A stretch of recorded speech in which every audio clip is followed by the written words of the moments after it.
ಸದ್ಗುರು ಸಾಯಿನಾಥಾಯ ನಮಃ. ಶ್ರೀ ಸಾಯಿ ಸಚ್ಚರಿತೆ 11ನೇ ಅಧ್ಯಾಯ. ಸಗುಣ ಬ್ರಹ್ಮ ಸಾಯಿ ಬಾಬಾ. ಡಾಕ್ಟರ್ ಪಂಡಿತ ಅವರ ಪೂಜಾ ವಿಧಾನ. ಹಾಜಿ ಸೀದಿಕಾ ಫಾಳಕೆ. ಪಂಚಭೂತಗಳ ಮೇಲೆ ಹತೋಟಿ. ಸಗುಣ ಬ್ರಹ್ಮ ಸಾಯಿ ಬಾಬಾ. ಬ್ರಹ್ಮನಿಗೆ 2 ರೂಪಗಳಿವೆ, ನಿರ್ಗುಣ ಮತ್ತು ಸಗುಣ. ನಿರ್ಗುಣನಿಗೆ ರೂಪವಿಲ್ಲ, ಸಗುಣನಿಗೆ ರೂಪ ಇದೆ. ಕೆಲವರು ಮೊದಲನೆಯವನನ್ನು, ಕೆಲವರು ಎರಡನೆಯವನನ್ನು ಪೂಜಿಸುತ್ತಾರೆ. ಗೀತೆಯಲ್ಲಿ ಹೇಳಿರುವಂತೆ ಅಧ್ಯಾಯ 12ರಲ್ಲಿ ಸಗುಣ ಬ್ರಹ್ಮನ ಪೂಜೆಯೇ ಸುಲಭವಾದದ್ದು ಮತ್ತು ಯೋಗ್ಯವಾದದ್ದು. ಮನುಷ್ಯನಿಗೆ ಒಂದು ರೂಪವಿರುವುದರಿಂದ ಅವನು ದೇವರ ಸಗುಣ ರೂಪವನ್ನೇ ಪೂಜಿಸಲು ಇಚ್ಛೆ ಪಡುತ್ತಾನೆ. ನಮ್ಮ ಪ್ರೀತಿ ಮತ್ತು ಭಕ್ತಿಗಳು ಕೆಲವು ಕಾಲವಾದರೂ ಸಗುಣ ಬ್ರಹ್ಮನನ್ನು ಪೂಜಿಸದಿದ್ದರೆ ಅವು ಅಭಿವೃದ್ಧಿಯಾಗಲಾರವು.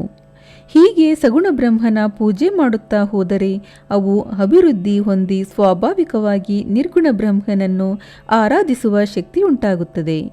ಆದ್ದರಿಂದ ನಾವು ಮೊದಲು ಸಗುಣ ಬ್ರಹ್ಮನನ್ನೇ ಆರಾಧಿಸೋಣ. ವಿಗ್ರಹ, ವೇದಿಕೆ, ಅಗ್ನಿ, ಬೆಳಕು, ಸೂರ್ಯ, ಉದಕ ಮತ್ತು ಬ್ರಾಹ್ಮಣ ಇವು 7 ಆರಾಧನೆಯ ಮೂಲ ವಸ್ತುಗಳು. ಆದರೆ ಸದ್ಗುರುವಿನ ಆರಾಧನೆ ಇವೆಲ್ಲಕ್ಕಿಂತ ಉತ್ತಮವಾದದ್ದು. ಕಾರಣ ನಾವು ಈಗ ಮಹಾ ತೇಜಸ್ವಿನಿಯಾದ ಸದ್ಗುಣ ಸಂಪನ್ನರಾದ ಸಾಯಿಬಾಬಾ ಅವರನ್ನು ಸ್ಮರಿಸೋಣ. ಸಾಯಿಬಾಬಾರವರನ್ನು ಕೆಲವರು ದೈವ ಭಕ್ತರೆಂದು ಮತ್ತೆ ಕೆಲವರು ಮಹಾಭಾಗವತರೆಂದು ಹೇಳಿರುತ್ತಾರೆ. ಆದರೆ ನಮಗೆ ಸಾಯಿಬಾಬಾ ದೇವರ ಅವತಾರ. ಅವರ ದಯೆ, ತಾಳ್ಮೆ ಮತ್ತು ವಿನಯ ಸಂಪನ್ನತೆಗೆ ಯಾರೂ ಸರಿಯಾಗಲಾರರು. ಗಂಗಾ ನದಿಯು ಸಮುದ್ರವನ್ನು ಸೇರುವ ಮೊದಲು ದಾರಿಯಲ್ಲಿ ಜನರ ಮತ್ತು ಪ್ರಾಣಿಗಳ ದಾಹವನ್ನೆಲ್ಲ ನೀಗಿಸುತ್ತಾ ಗಿಡ, ಮರ ಮತ್ತು ಪೈರುಗಳಿಗೆ ಜೀವಕಳೆಯನ್ನು ತುಂಬುತ್ತಾ ಸಾಗುವಂತೆ ಸಾಯಿಬಾಬಾ ಅವರಂಥ ಸಂತರು ತಮ್ಮ ಜೀವಿತದಲ್ಲಿ ಅನೇಕರಿಗೆ ಶಾಂತಿ, ಸೌಲಭ್ಯಗಳನ್ನು ದೊರಕಿಸಿಕೊಡುತ್ತಾರೆ. ಆದುದರಿಂದಲೇ ಭಗವಾನ ಶ್ರೀಕೃಷ್ಣನು ಸಂತರೇ, ನನ್ನ ಆತ್ಮ ನನ್ನ ಜೀವಿತ ಮೂರ್ತಿಗಳು ಎಂದು ಸಾರಿದ್ದಾನೆ. ಇಂಥ ಒಂದು ವರ್ಣನಾತೀತ ಶಕ್ತಿ ಮತ್ತು ಜ್ಞಾನ ಶಿರಡಿಯಲ್ಲಿ ಶ್ರೀ ಸಾಯಿಬಾಬಾರವರ ಅವತಾರದಲ್ಲಿ ವ್ಯಕ್ತವಾಗಿದೆ. ಶ್ರುತಿಯು ತೈತ್ರೇಯ ಉಪನಿಷತ್ ಬ್ರಹ್ಮನನ್ನು ಪರಮಸುಖಿ ಎಂದು ವಿವರಿಸಿದೆ. ಆದರೆ ಕೆಲವು ಭಕ್ತರು ಶಿರಡಿಯ ಬಾಬಾರವರಲ್ಲಿ ಇವೆಲ್ಲವನ್ನೂ ಕಂಡಿದ್ದರು.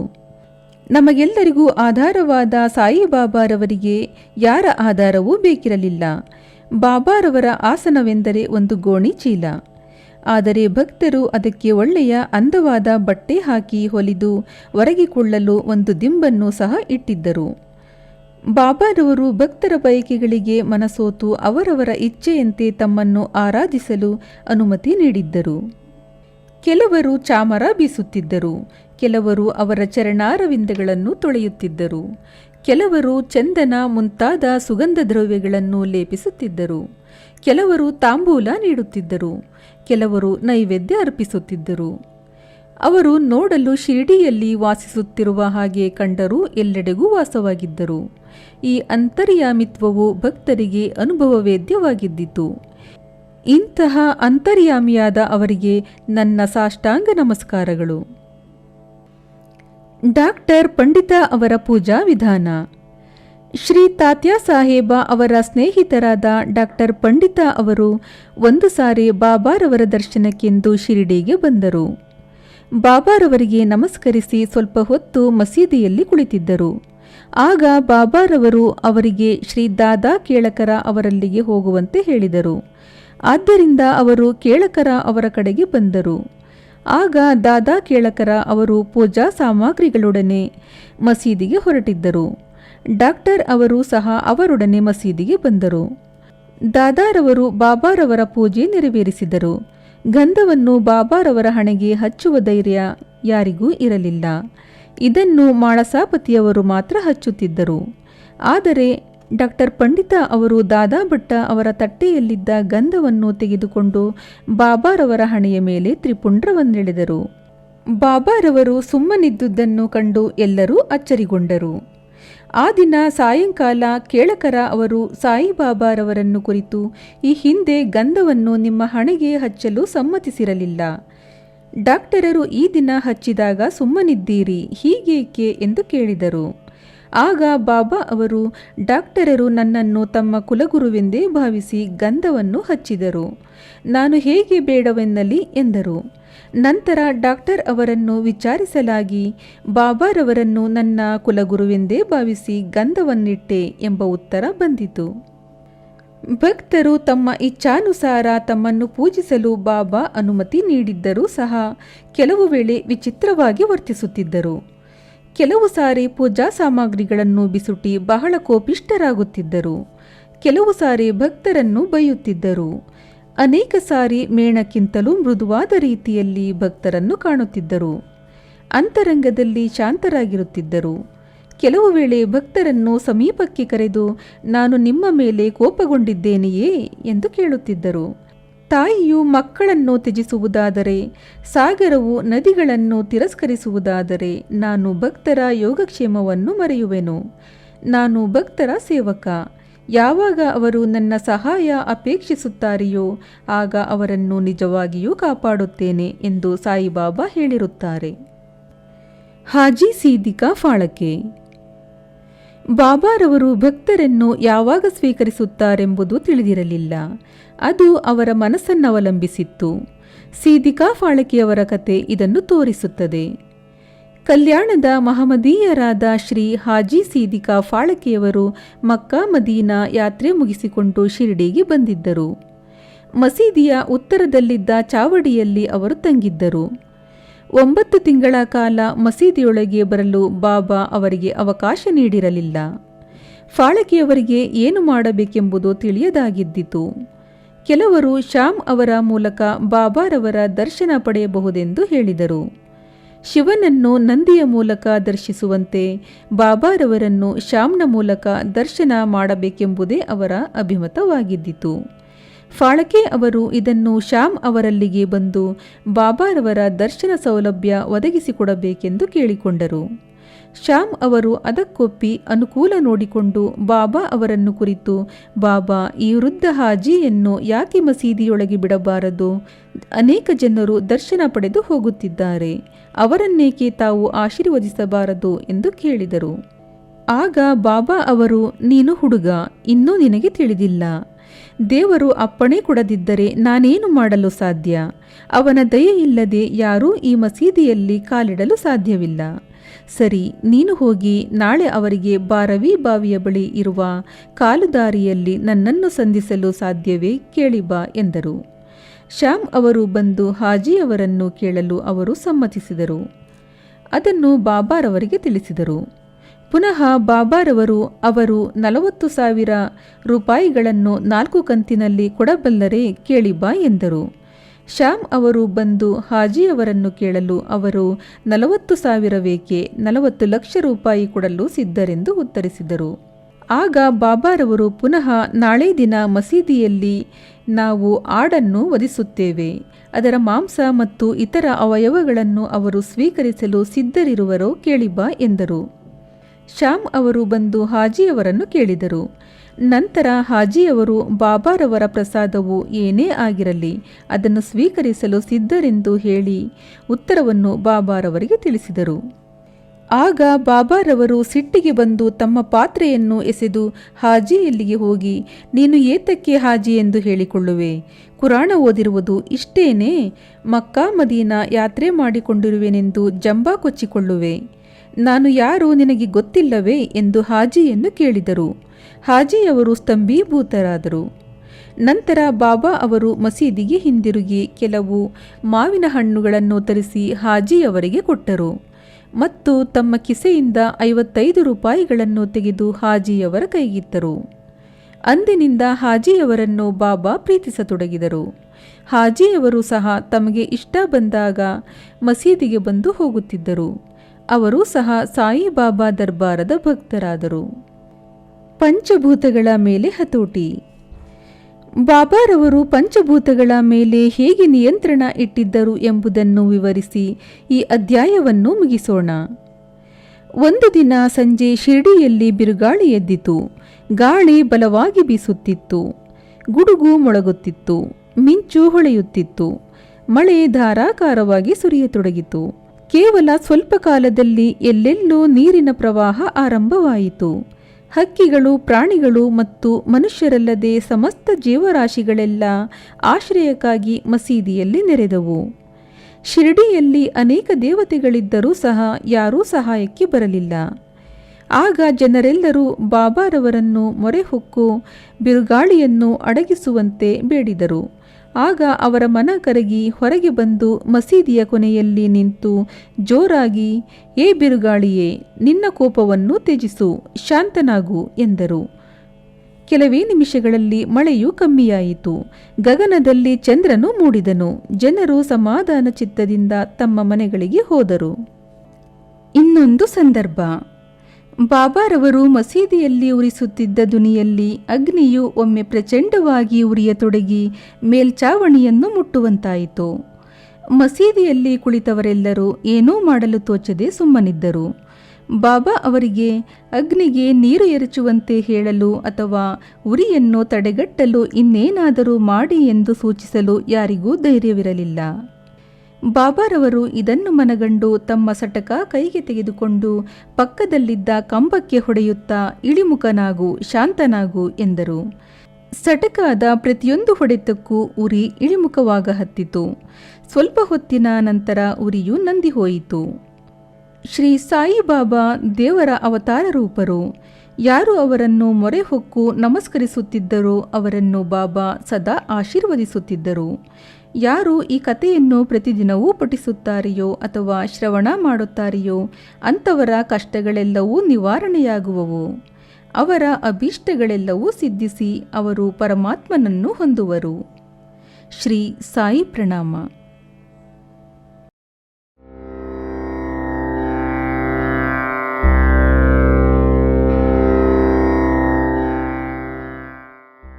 ಶ್ರೀ ಸದ್ಗುರು ಸಾಯಿನಾಥಾಯ ನಮಃ. ಶ್ರೀ ಸಾಯಿ ಸಚ್ಚರಿತೆ 12ನೇ ಅಧ್ಯಾಯ. ಕಾಕಾ ಮಹಾಜನಿ, ಧುಮಾಳ, ನಿಮೋಣಕರ, ಮೂಳೆಶಾಸ್ತ್ರಿ, ಡಾಕ್ಟರ್ ಮುಂತಾದವರ ಅನುಭವಗಳು. ಬಾಬಾರವರು ಭಕ್ತರನ್ನು ಹೇಗೆ ಬರಮಾಡಿಕೊಂಡು ಅವರನ್ನು ಆಶೀರ್ವದಿಸುತ್ತಿದ್ದರು ಎಂಬುದನ್ನು ಈ ಅಧ್ಯಾಯದಲ್ಲಿ ನೋಡೋಣ. ಸಂತರ ಧ್ಯೇಯ: ದುಷ್ಟರನ್ನು ಶಿಕ್ಷಿಸಿ ಶಿಷ್ಟರನ್ನು ರಕ್ಷಿಸಲೋಸುಗವೇ ಪರಮಾತ್ಮನು ಅನೇಕ ಅವತಾರಗಳನ್ನೆತ್ತಿದನೆಂಬುದು ಎಲ್ಲರಿಗೂ ತಿಳಿದ ಅಂಶ. ಆದರೆ ಸಂತರ ಧ್ಯೇಯ ಬೇರೆ. ದುಷ್ಟರಾಗಲಿ ಒಳ್ಳೆಯವರಾಗಲಿ ಎಲ್ಲರೂ ಅವರ ದೃಷ್ಟಿಯಲ್ಲಿ ಒಂದೇ. ಮೊದಲು ದುಷ್ಕರ್ಮಿಗಳಿಗೋಸುಗ ವ್ಯಥೆಪಟ್ಟುಕೊಂಡು ಅವರನ್ನು ಸಂತರು ಒಳ್ಳೆಯ ಹಾದಿಗೆ ತರಲು ಯತ್ನಿಸುತ್ತಾರೆ. ಭವಸಾಗರವನ್ನು ನಿರ್ಮೂಲ ಮಾಡುವ ಅಗಸ್ತ್ಯರವರು. ದೇವರು ಸಂತರಲ್ಲಿ ವಾಸಿಸುತ್ತಾನೆ. ಆದುದರಿಂದ ಸಂತರು ಪರಮಾತ್ಮನಿಂದ ಬೇರೆಯಲ್ಲ. ಇಂತಹ ಸಂತರ ಗುಂಪಿಗೆ ಸೇರಿದವರಲ್ಲಿ ಶ್ರೀ ಸಾಯಿಬಾಬಾ ಅಗ್ರಗಣ್ಯರು. ಅವರಲ್ಲಿ ದೈವಿಕತೆಯ ತೇಜಸ್ಸಿತ್ತು. ಸಮಸ್ತ ಜೀವರಾಶಿಗಳನ್ನು ಸಮದೃಷ್ಟಿಯಿಂದ ಕಾಣುತ್ತಿದ್ದರು. ಶತ್ರುಗಳಾಗಲಿ ಮಿತ್ರರಾಗಲಿ ಅವರ ದೃಷ್ಟಿಯಲ್ಲಿ ಒಂದೇ. ಅವರು ಭಕ್ತರಿಗೋಸುಗ ತಮ್ಮ ಪುಣ್ಯದ ಗಣಿಯನ್ನು ಬರಿದು ಮಾಡಿಕೊಂಡರು. ಬಾಬಾ ಅವರ ದರ್ಶನ ಯೋಗವಿದ್ದರೆ ಮಾತ್ರ ಅವರಲ್ಲಿಗೆ ಭಕ್ತರು ಹೋಗಬಹುದಾಗಿತ್ತು. ಅವರ ಯೋಗ ಬರದಿದ್ದರೆ, ಬಾಬಾರವರು ಅವರನ್ನು ಜ್ಞಾಪಿಸಿಕೊಳ್ಳದಿದ್ದರೆ ಅಥವಾ ಅವರ ಲೀಲೆಗಳು ಭಕ್ತರ ಕಿವಿಗಳನ್ನು ತಲುಪದೇ ಇದ್ದರೆ ಅಂಥವರು ಬಾಬಾರವರನ್ನು ಕಾಣಬೇಕೆಂಬ ಚಿಂತನೆಯನ್ನಾದರೂ ಹೇಗೆ ಮಾಡಬಹುದು? ಸಾಯಿಬಾಬಾರವರನ್ನು ಕಾಣಬೇಕೆಂದು ಅಭಿಲಾಷೆ ಇಟ್ಟುಕೊಂಡ ಅನೇಕರಿಗೆ ಅವರ ಮಹಾಸಮಾಧಿ ನಡೆಯುವ ತನಕವೂ ಅವರ ದರ್ಶನ ಪಡೆಯಲು ಅವಕಾಶ ದೊರೆಯಲೇ ಇಲ್ಲ. ಇಂಥವರು ಅವರಲ್ಲಿ ದೃಢ ವಿಶ್ವಾಸವನ್ನಿಟ್ಟು ಅವರ ಲೀಲೆಗಳನ್ನು ಕೇಳಿದರೆ ಅವರ ದರ್ಶನಾಕಾಂಕ್ಷಿ ನೆರವೇರಿದಂತೆಯೇ. ಬಾಬಾರವರ ದರ್ಶನ ಪಡೆದು ಶಿರ್ಡಿಯಲ್ಲಿಯೇ ಬಹಳ ದಿವಸವಿರಲು ಸಾಧ್ಯವಿರಲಿಲ್ಲ. ಬಾಬಾರವರು ಒಪ್ಪಿಗೆ ಕೊಡುವವರೆಗೆ ಅಲ್ಲಿ ಇರಬಹುದಾಗಿದ್ದಿತು. ಅಂತೆಯೇ ಅವರು ಅಪ್ಪಣೆ ಕೊಟ್ಟ ನಂತರವೇ ಶಿರ್ಡಿಯನ್ನು ಬಿಟ್ಟು ಹೊರಡಬೇಕಾಗುತ್ತಿತ್ತು. ಎಲ್ಲವೂ ಅವರ ಇಚ್ಛೆಯನ್ನವಲಂಬಿಸಿತ್ತು. ಕಾಕಾ ಮಹಾಜನಿ. ಒಂದು ಸಾರಿ ಕಾಕಾ ಮಹಾಜನಿ ಮುಂಬಯಿಯಿಂದ ಶಿರ್ಡಿಗೆ ಹೊರಟರು. ಅಲ್ಲಿ ಗೋಕುಲಾಷ್ಟಮಿ ಸಮಾರಂಭವನ್ನು ನೋಡಲೋಸುಗ ಒಂದು ವಾರ ಇರಬೇಕೆಂದು ಅವರು ನಿರ್ಧರಿಸಿದ್ದರು. ಅವರು ಶಿರ್ಡಿಗೆ ಬಂದು ಬಾಬಾರವರ ದರ್ಶನ ಪಡೆದ ಸ್ವಲ್ಪ ಹೊತ್ತಿನಲ್ಲಿಯೇ ಬಾಬಾರವರು, "ನೀನು ಪುನಃ ಯಾವಾಗ ಇಲ್ಲಿಂದ ಹೊರಡುವೆ?" ಎಂದು ಕೇಳಿದರು. ಆಗ ಮಹಾಜನಿಯವರಿಗೆ ಆಶ್ಚರ್ಯವಾಯಿತು. ಉತ್ತರ ಕೊಡಲೇಬೇಕಾಯಿತು. ನೀವು ಯಾವಾಗ ಅಪ್ಪಣೆ ಕೊಡುವಿರೋ ಆಗ ನಾನು ಹೊರಡಲು ಸಿದ್ಧ ಎಂದುತ್ತರಿಸಿದರು. ಆಗ ಬಾಬಾರವರು ನಾಳೆ ಹೊರಡು ಎಂದರು. ಬಾಬಾರವರ ವಚನಗಳು ಶಾಸನಗಳಿದ್ದಂತೆ, ಅವುಗಳನ್ನು ಪಾಲಿಸಲೇಬೇಕಿತ್ತು. ಅವರು ಬಾಬಾರವರ ಆಜ್ಞೆಯಂತೆ ಮರುದಿನ ಹೊರಟರು. ಅವರು ಮುಂಬಯಿಯನ್ನು ತಲುಪಿ ಕಚೇರಿಗೆ ಹೋದಾಗ ಅವರ ಮಾಲೀಕನು ಅವರ ಬರುವನ್ನೇ ಕಾಯುತ್ತಿದ್ದನೆಂದು ತಿಳಿದು ಬಂದಿತು. ಅಲ್ಲಿನ ಮ್ಯಾನೇಜರಿಗೆ ಜ್ವರ ಬಂದಿದ್ದುದರಿಂದ ಕಾಕಾ ಮಹಾಜನಿಯವರ ಅಗತ್ಯವಿದ್ದಿತು. ಮಾಲೀಕನು ಈ ವಿಚಾರವಾಗಿ ಕಾಕಾರವರಿಗೆ ಬರೆದಿದ್ದನು. ಅದು ಮರುದಿನ ಮುಂಬಯಿಗೆ ಮರಳಿ ಬಂದಿತು. ಭಾವು ಸಾಹೇಬ ಧುಮಾಳ. ಒಮ್ಮೆ ನಾಸಿಕದ ವಕೀಲರಾದ ಭಾವು ಸಾಹೇಬ ಧುಮಾಳರು ಒಂದು ಮೊಕದ್ದಮೆಗಾಗಿ ನಿಫಾಡಕ್ಕೆ ಹೋಗುತ್ತಿದ್ದರು. ದಾರಿಯಲ್ಲಿ ಹಾಗೆಯೇ ಶಿರ್ಡಿಗೆ ಬಂದು ಬಾಬಾರವರ ದರ್ಶನ ಪಡೆದು ಕೂಡಲೇ ಹೊರಡಲು ಸಿದ್ಧರಾದರು. ಬಾಬಾರವರು ಅಪ್ಪಣೆ ಕೊಡಲಿಲ್ಲ. ಶಿರ್ಡಿಯಲ್ಲಿ 1 ವಾರ ತಂಗುವಂತೆ ಹೇಳಿದರು. ಅದೇ ಸಮಯದಲ್ಲಿ ನಿಫಾಡದ ನ್ಯಾಯಾಧೀಶರು ರೋಗಪೀಡಿತರಾಗಿ ಮಲಗಿದ್ದರಿಂದ ಮೊಕದ್ದಮೆಯನ್ನು 1 ವಾರ ಮುಂದೂಡಿದ್ದರು. ನಂತರ ಧುಮಾಳರಿಗೆ ಹೋಗಲು ಬಾಬಾ ಅನುಮತಿ ನೀಡಿದರು. ಆ ಮೊಕದ್ದಮೆ ಕೆಲವು ತಿಂಗಳ ಕಾಲ 3-4 ನ್ಯಾಯಾಧೀಶರಿಂದ ವಿಚಾರಿಸಲ್ಪಟ್ಟು ಧುಮಾಳ ಅವರು ಜಯಶೀಲರಾದರು. ಶ್ರೀಮತಿ ನಿಮೋಣಕರ. ನಿಮೋಣದ ವಾರಸುದಾರರು ಮತ್ತು ಗೌರವ ನ್ಯಾಯಾಧೀಶರು ಆದ ಶ್ರೀ ನಾನಾ ಸಾಹೇಬ ನಿಮೋಣಕರ ಅವರು ತಮ್ಮ ಪತ್ನಿಯೊಡನೆ ಶಿರ್ಡಿಯಲ್ಲಿ ತಂಗಿದ್ದರು. ಇವರಿಬ್ಬರು ದಿನದ ಬಹುಕಾಲವನ್ನು ಬಾಬಾರವರ ಸೇವೆಗೆ ಮುಡುಪಾಗಿಟ್ಟು ಮಸೀದಿಯಲ್ಲಿಯೇ ಇರುತ್ತಿದ್ದರು. ಇದ್ದಕ್ಕಿದ್ದಂತೆಯೇ ಬೇಲಾಪುರದಲ್ಲಿದ್ದ ಅವರ ಮಗನು ಹಾಸಿಗೆ ಹಿಡಿದು ಮಲಗಿದ್ದರಿಂದ ಶ್ರೀಮತಿಯವರು ಕೂಡಲೇ ಬೇಲಾಪುರಕ್ಕೆ ಹೋಗಿ ತಮ್ಮ ಮಗನನ್ನು ನೋಡಿ ಅಲ್ಲಿ ಕೆಲವು ಕಾಲವಿರಬೇಕೆಂದು ಮನಸ್ಸು ಮಾಡಿ ಹೊರಡಲನುವಾದರು. ಆದರೆ ಶ್ರೀಯುತ ನಿಮೋಣಕರ ಅವರು ಮಗನನ್ನು ನೋಡಿಕೊಂಡು ಮರುದಿನವೇ ಬರುವಂತೆ ಹೇಳಿದರು. ಶ್ರೀಮತಿಯವರಿಗೆ ಏನೂ ತೋಚದಾಯಿತು. ಆಗ ಬಾಬಾರವರು ಅವರ ಸಹಾಯಕ್ಕೆ ಬಂದರು. ಬಾಬಾರವರು ವಾಡಾದ ಸಮೀಪದಲ್ಲಿ ನಾನಾ ಸಾಹೇಬ ಮತ್ತು ಕೆಲವರೊಡನೆ ಕಲಿತು ಮಾತನಾಡುತ್ತಿದ್ದರು. ಆಗ ಶ್ರೀಮತಿಯವರು ಬಂದು ಅವರ ಪಾದಗಳಿಗೆ ಎರಗಿ ಹೊರಡಲು ಅನುಮತಿ ಬೇಡಿದರು. ಬಾಬಾರವರು ಕೂಡಲೇ ತೀವ್ರ ಹೊರಡು, ಗಾಬರಿ ಪಡಬೇಡ, ಬೇಲಾಪುರದಲ್ಲಿ 4 ದಿನ ನಿಂತು ಬಾ ಎಂದರು. ಬಾಬಾರವರ ಮಾತುಗಳು ಎಷ್ಟು ಸಮಯೋಚಿತ ಎಂಬುದನ್ನು ವಾಚಕರೇ ಊಹಿಸಬಹುದು. ನಾಸಿಕದ ಮೂಳೆ ಶಾಸ್ತ್ರಿ. ನಾಸಿಕದ ಪ್ರಸಿದ್ಧ ಅಗ್ನಿಹೋತ್ರಿಗಳು ಹೋರಾಟ ರತ್ನರೂ ಆದ ಶ್ರೀ ಮೂಳೆ ಶಾಸ್ತ್ರಿಗಳು ನಾಗಪುರದ ಲಕ್ಷಾಧೀಶರಾದ ಬಾಪು ಸಾಹೇಬ ಬೂಟಿಯವರನ್ನು ಭೆಟ್ಟಿಯಾಗಲು ಶಿರ್ಡಿಗೆ ಬಂದರು. ಅವರು ಭೆಟ್ಟಿಯಾದ ನಂತರ ಎಲ್ಲರೂ ಬಾಬಾರವರ ದರ್ಶನವನ್ನು ಪಡೆಯಲು ಮಸೀದಿಗೆ ಬಂದರು. ಬಾಬಾರವರು ತಮ್ಮ ಸ್ವಂತ ಹಣದಿಂದ ಕೆಲವು ಮಾವಿನ ಹಣ್ಣುಗಳನ್ನು ತರಿಸಿ ಎಲ್ಲರಿಗೂ ಹಂಚಿದರು. ಹಾಗೆ ಹಂಚುವಾಗ ಅವರು ಹಣ್ಣುಗಳನ್ನು ಚೆನ್ನಾಗಿ ಹಿಚುಕಿ ಕೊಡುತ್ತಿದ್ದರು. ತೆಗೆದುಕೊಂಡವರು ಹಣ್ಣನ್ನು ಬಾಯಿಗಿಟ್ಟಾಗ ಎಲ್ಲಾ ತಿರುಳು ಒಮ್ಮೆಲೇ ಬಾಯಿಗೆ ಹೋಗಿ ಗೊಟ್ಟ ಮತ್ತು ಸಿಪ್ಪೆ ಮಾತ್ರ ಕೈಯಲ್ಲಿ ಉಳಿಯುತ್ತಿತ್ತು. ನಂತರ ಬಾಳೆಹಣ್ಣನ್ನು ಸುಲಿದು ಎಲ್ಲರಿಗೂ ಹಂಚಿದರು. ಆಗ ಮೂಳೆ ಶಾಸ್ತ್ರಿಗಳು ಹಸ್ತ ಸಾಮುದ್ರಿಕರಾಗಿದ್ದುದರಿಂದ ಬಾಬಾ ಅವರ ಹಸ್ತವನ್ನು ಪರೀಕ್ಷಿಸಲಪೇಕ್ಷಿಸಿ ಅವರನ್ನು ಕೇಳಿದರು. ಬಾಬಾರವರು ಅದನ್ನು ನಿರಾಕರಿಸಿ ಅವರಿಗೆ 4 ಬಾಳೆಹಣ್ಣುಗಳನ್ನು ಕೊಟ್ಟು ಕಳುಹಿಸಿದರು. ನಂತರ ಎಲ್ಲರೂ ತಮ್ಮ ತಮ್ಮ ಮನೆಗಳಿಗೆ ಹಿಂದಿರುಗಿದರು. ಮರುದಿನ ಮೂಳೆ ಶಾಸ್ತ್ರಿಗಳು ಸ್ನಾನ ಮಾಡಿ ಸಂಧ್ಯಾವಂದನೆ ಮಾಡುತ್ತಿದ್ದರು. ಬಾಬಾರವರು ಎಂದಿನಂತೆ ಅಂದೂ ಲೆಂಡಿಯ ಕಡೆಗೆ ಹೋಗುತ್ತಿದ್ದಾಗ ಸಮೀಪದಲ್ಲಿದ್ದವರೊಬ್ಬರಿಗೆ, ನನಗೆ ಸ್ವಲ್ಪ ಗೇರು ತಂದುಕೊಡು, ಈ ದಿನ ಕಾವಿ ಬಟ್ಟೆ ಧರಿಸಿರುವೆ ಎಂದರು. ಯಾರಿಗೂ ಇದರ ಅರ್ಥ ತಿಳಿಯಲೇ ಇಲ್ಲ. ಕೆಲವು ಕಾಲದ ನಂತರ ಬಾಬಾರವರು ಮಧ್ಯಾಹ್ನದ ಆರತಿ ಹೊತ್ತಿಗೆ ಮಸೀದಿಗೆ ಹಿಂದಿರುಗಿದರು. ಜೋಗ ಅವರು ಮೂಳೆ ಶಾಸ್ತ್ರಿಗಳನ್ನು ಆರತಿ ಹೊತ್ತಿಗೆ ಬರಲು ಸಾಧ್ಯವೇ ಎಂದು ಕೇಳಿದರು. ಮೂಳೆ ಶಾಸ್ತ್ರಿಗಳು ಮಧ್ಯಾಹ್ನದ ನಂತರ ಬರುವೆನೆಂದು ಹೇಳಿದರು. ಬಾಬಾ ಅವರು ಆಸನದಲ್ಲಿ ಕುಳಿತರು. ಆರತಿ ಸಮಾರಂಭ ಆರಂಭವಾಯಿತು. ಆಗ ಬಾಬಾ ಅವರು ಅಲ್ಲಿದ್ದವರೊಬ್ಬರಿಗೆ, ಆ ನಾಸಿಕದ ಬ್ರಾಹ್ಮಣನಲ್ಲಿಗೆ ಹೋಗಿ ದಕ್ಷಿಣೆ ತೆಗೆದುಕೊಂಡು ಬಾ ಎಂದರು. ಈ ವಿಷಯ ಅವರು ಮೂಳೆ ಶಾಸ್ತ್ರಿಗಳಿಗೆ ತಿಳಿಸಿದಾಗ ಅವರು ಗಾಬರಿಗೊಂಡು ತಮ್ಮ ಮನದಲ್ಲಿ, ನಾನು ಶುದ್ಧ ಅಗ್ನಿಹೋತ್ರಿ ಬ್ರಾಹ್ಮಣ, ನಾನೇಕೆ ದಕ್ಷಿಣೆ ಕೊಡಬೇಕು? ಬಾಬಾರವರು ದೊಡ್ಡ ಸಂತರಾಗಿರಬಹುದು, ಆದರೆ ನಾನು ಅವರ ಆಶ್ರಿತನಲ್ಲ ಎಂದು ಸಂಕೋಚಪಟ್ಟರು. ತಕ್ಷಣದಲ್ಲಿ ಪುನಃ ಬಾಪು ಸಾಹೇಬರಂಥ ಲಕ್ಷಾಧೀಶರೇ ದಕ್ಷಿಣೆ ಕೊಡಲು ನಿರಾಕರಿಸುವುದಿಲ್ಲ, ನಾನೇಕೆ ಹೀಗೆನ್ನಲಿ ಎಂದುಕೊಂಡು ಬಾಪು ಸಾಹೇಬರೊಂದಿಗೆ ಮಸೀದಿಗೆ ಹೊರಟರು. ಅಲ್ಲಿಗೆ ಬಂದ ನಂತರ ತಾವೇ ದೊಡ್ಡವರೆಂದು ಭಾವಿಸಿ ದೂರದಿಂದಲೇ ಬಾಬಾರವರೆಡೆಗೆ ಪುಷ್ಪಗಳನ್ನರ್ಪಿಸಿದರು. ಆ ಕ್ಷಣದಲ್ಲಿ ಅವರು ಕಂಡಿದುದೇನು ಶ್ರೀ ಸಾಯಿಬಾಬಾ ಅವರನ್ನಲ್ಲ, ತಮ್ಮ ದಿವಂಗತ ಗುರುಗಳಾದ ಶ್ರೀ ಗೋಲಪ್ಪನಾಥ ಅವರನ್ನು ಕಂಡರು. ಅವರಿಗೆ ಕನಸು ಕಾಣುತ್ತಿರುವೆನೆಂದು ಭಾಸವಾಯಿತು. ಕ್ಷಣಕಾಲ ದಿಗ್ಭ್ರಾಂತರಾದರು. ನಂತರ ಅನುಮಾನಗಳೆಲ್ಲವನ್ನೂ ದೂರ ತಳ್ಳಿ ಗುರುಗಳಲ್ಲಿಗೆ ಹೋಗಿ ಅವರ ಚರಣಾರವಿಂದಗಳಿಗೆರಗಿದರು. ಎಲ್ಲರೂ ಬಾಬಾರವರಿಗೆ ಆರತಿಯನ್ನು ಮಾಡುತ್ತಿದ್ದರು. ಆದರೆ ಮೂಳೆ ಶಾಸ್ತ್ರಿಗಳು ತಮ್ಮ ಗುರುಗಳ ನಾಮ ಉಚ್ಚರಿಸುತ್ತಿದ್ದರು. ಅಹಂಕಾರ ಅಹಂಭಾವಗಳನ್ನು ತೊರೆದು ಅವರು ಕ್ಷಣಕಾಲ ಕಣ್ಮುಚ್ಚಿಕೊಂಡರು. ಕಣ್ಣು ತೆರೆದಾಗ ಅವರು ಕಂಡಿದುದೇನು? ಕರುಣಾಮೂರ್ತಿಗಳಾದ ಸಚ್ಚಿದಾನಂದ ರೂಪನಾದ ಶ್ರೀ ಬಾಬಾರವರು ದಕ್ಷಿಣೆ ಕೇಳುತ್ತಿರುವುದನ್ನು. ಅವರ ಪ್ರತಿಭೆಯನ್ನು ಕಂಡು ಮೂಳೆ ಶಾಸ್ತ್ರಿಗಳು ತಮ್ಮನ್ನು ತಾವೇ ಮರೆತರು. ಅಮಿತಾನಂದದಿಂದ ನಯನಗಳಲ್ಲಿ ಆನಂದ ಬಾಷ್ಪ ಉಕ್ಕಿತು. ಬಾಬಾ ಅವರ ದಿವ್ಯ ಚರಣಾರವಿಂದಗಳಿಗೆ ಎರಗಿ ದಕ್ಷಿಣೆಯನ್ನು ಅರ್ಪಿಸಿದರು.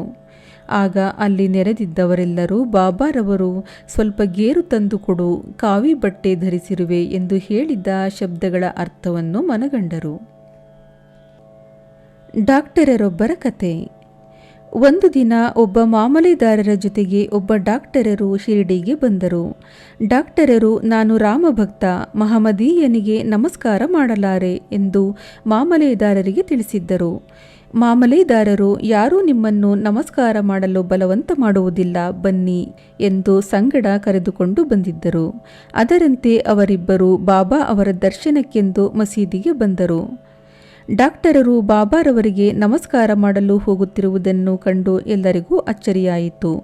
ನಂತರ, ನೀವು ಬಾಬಾರವರಿಗೆ ನಮಸ್ಕಾರ ಮಾಡುವುದಿಲ್ಲವೆಂಬ ಸಂಕಲ್ಪವನ್ನು ಹೇಗೆ ಮುರಿದಿರಿ ಎಂದು ಕೇಳಿದುದಕ್ಕೆ ಅವರು, ನಾನು ನನ್ನ ದೇವರಾದ ಶ್ರೀರಾಮಚಂದ್ರಮೂರ್ತಿಯನ್ನೇ ಕಾಣುತ್ತಿದ್ದೇನೆ ಎಂದು ಹೇಳುತ್ತಿರುವಾಗಲೇ ಮತ್ತೆ ಬಾಬಾರವರ ರೂಪ ಗೋಚರವಾಯಿತು.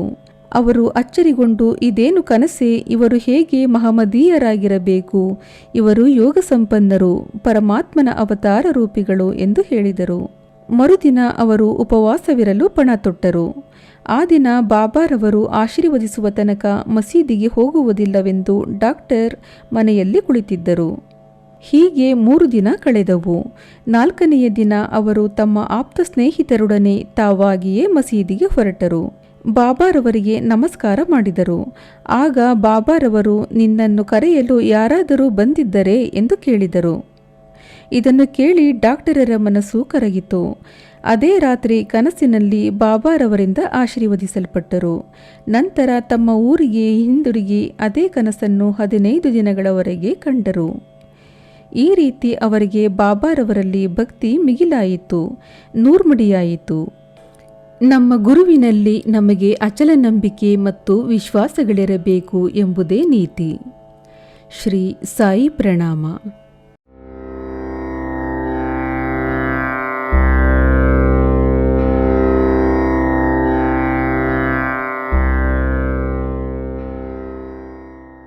ಶ್ರೀ ಸದ್ಗುರು ಸಾಯಿನಾಥಾಯ ನಮಃ. ಶ್ರೀ ಸಾಯಿ ಸಚ್ಚರಿತೆ 13ನೇ ಅಧ್ಯಾಯ. ರೋಗಗಳನ್ನು ಗುಣಪಡಿಸಿದ್ದುದು. ಭೀಮಾಜಿ ಪಾಟೀಲ ಬಾಳಶಿಂಪಿ, ಬಾಪು ಸಾಹೇಬ ಬೋಟಿ, ಆಳಂದಿ ಸ್ವಾಮಿ, ಕಾಕಾ ಮಹಾಜನಿ, ಹದ್ರಾಪಟ್ಟಣದ ದತ್ತೋಪಂತ. ಮಾಯೆಯ ಅಗಾಧ ಶಕ್ತಿ. ಬಾಬಾರವರ ವಚನಗಳು ಯಾವಾಗಲೂ ಸಂಕ್ಷಿಪ್ತವಾಗಿಯೂ ರಸಭರಿತವಾಗಿಯೂ ಆಳವಾಗಿಯೂ ಅರ್ಥಗರ್ಭಿತವಾಗಿಯೂ ಸಾಮರ್ಥ್ಯವುಳ್ಳವುಗಳಾಗಿಯೂ ಇದ್ದವು. ಅವರು ಯಾವಾಗಲೂ ಸಂತುಷ್ಟರಾಗಿದ್ದರು. ನಾನು ಫಕೀರನಾಗಿ ಮನೆಮಠಗಳಿಲ್ಲದೆ ಸರ್ವಸ್ವವನ್ನು ತ್ಯಜಿಸಿ ಒಂದು ಸ್ಥಳದಲ್ಲಿ ನೆಲೆಸಿದ್ದರೂ ಸಹ ಅನಿವಾರ್ಯವಾದ ಮಾಯೆ ಎಂಬುದು ನನ್ನನ್ನು ಆಗಾಗ್ಗೆ ಕಾಡುತ್ತದೆ. ನನ್ನನ್ನು ನಾನೇ ಮರೆತರೂ ಸಹ ನಾನು ಮಾಯೆಯನ್ನು ಮರೆಯಲಾಗುವುದಿಲ್ಲ. ಅವಳು ನನ್ನನ್ನು ಬಂಧಿಸಿದ್ದಾಳೆ. ಶ್ರೀಹರಿಯ ಮಾಯೆ ಬ್ರಹ್ಮ ಮುಂತಾದವರನ್ನು ಕಾಡುತ್ತಾಳೆ. ಹೀಗಿರುವಾಗ ಈ ಫಕೀರನನ್ನು ಕೇಳುವವರಾರು?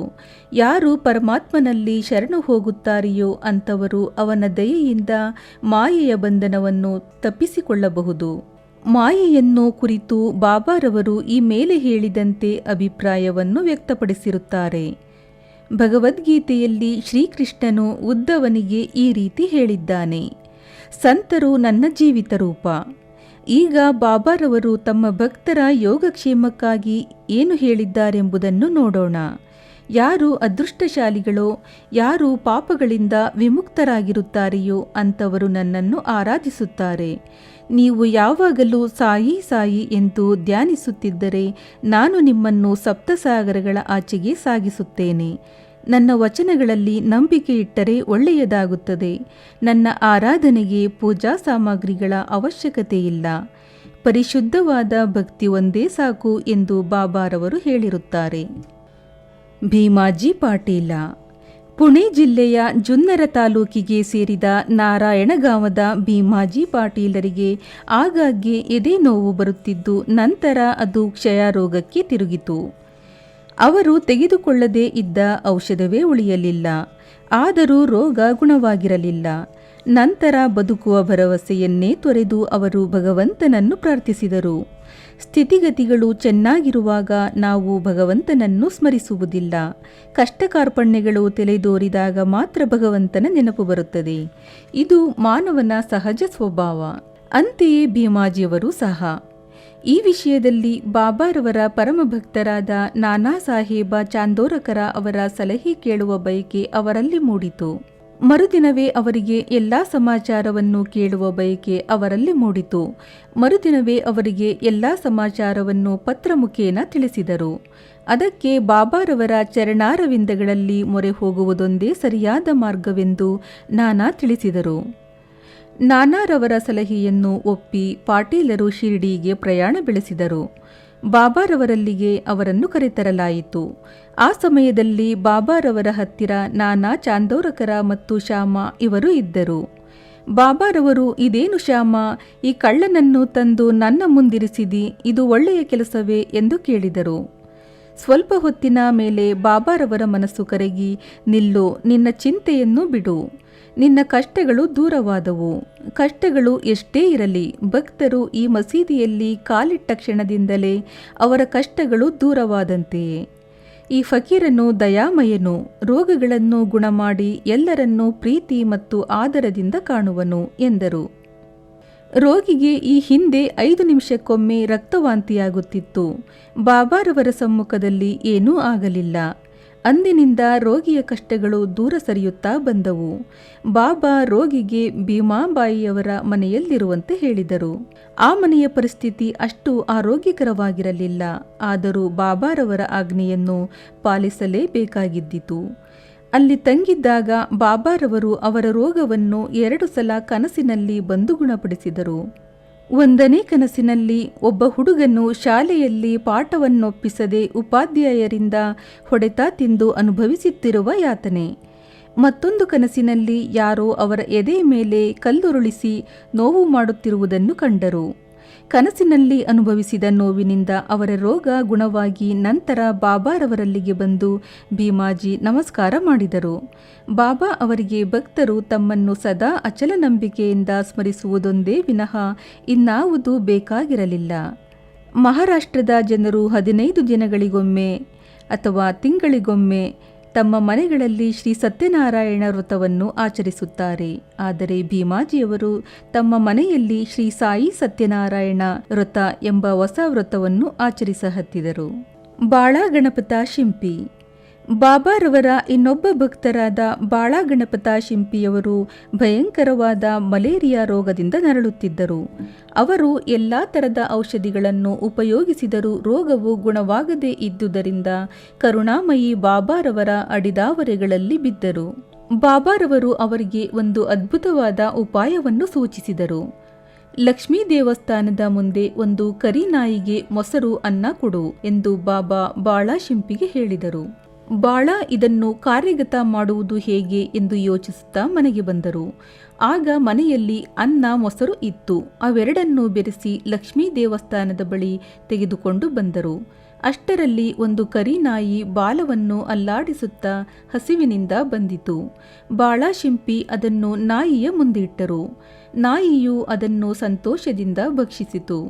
ಕೆಲವೇ ದಿನಗಳಲ್ಲಿ ಬಾಳರವರ ಮಲೇರಿಯಾ ಗುಣವಾಯಿತು. ಬಾಪು ಸಾಹೇಬ ಬೂಟಿ.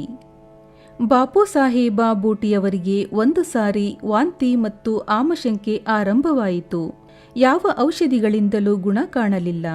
ಬಹಳ ಆಯಾಸವಾಗಿದ್ದುದರಿಂದ ಮಸೀದಿಗೆ ಹೋಗಲು ಸಹ ತ್ರಾಣವಿಲ್ಲದಂತಾಯಿತು. ಬಾಬಾ ಅವರು ಅವರನ್ನು ಕರೆಯಿಸಿ ಮುಂದೆ ಕೂಡಿಸಿಕೊಂಡು, ಎಚ್ಚರದಿಂದಿರು, ಇನ್ನು ನೀನು ವಾಂತಿ ಮಾಡಕೂಡದು ಎಂದು ತೋರಬೆರಳನ್ನು ಸೂಚಿಸುತ್ತಾ ಹೇಳಿದರು.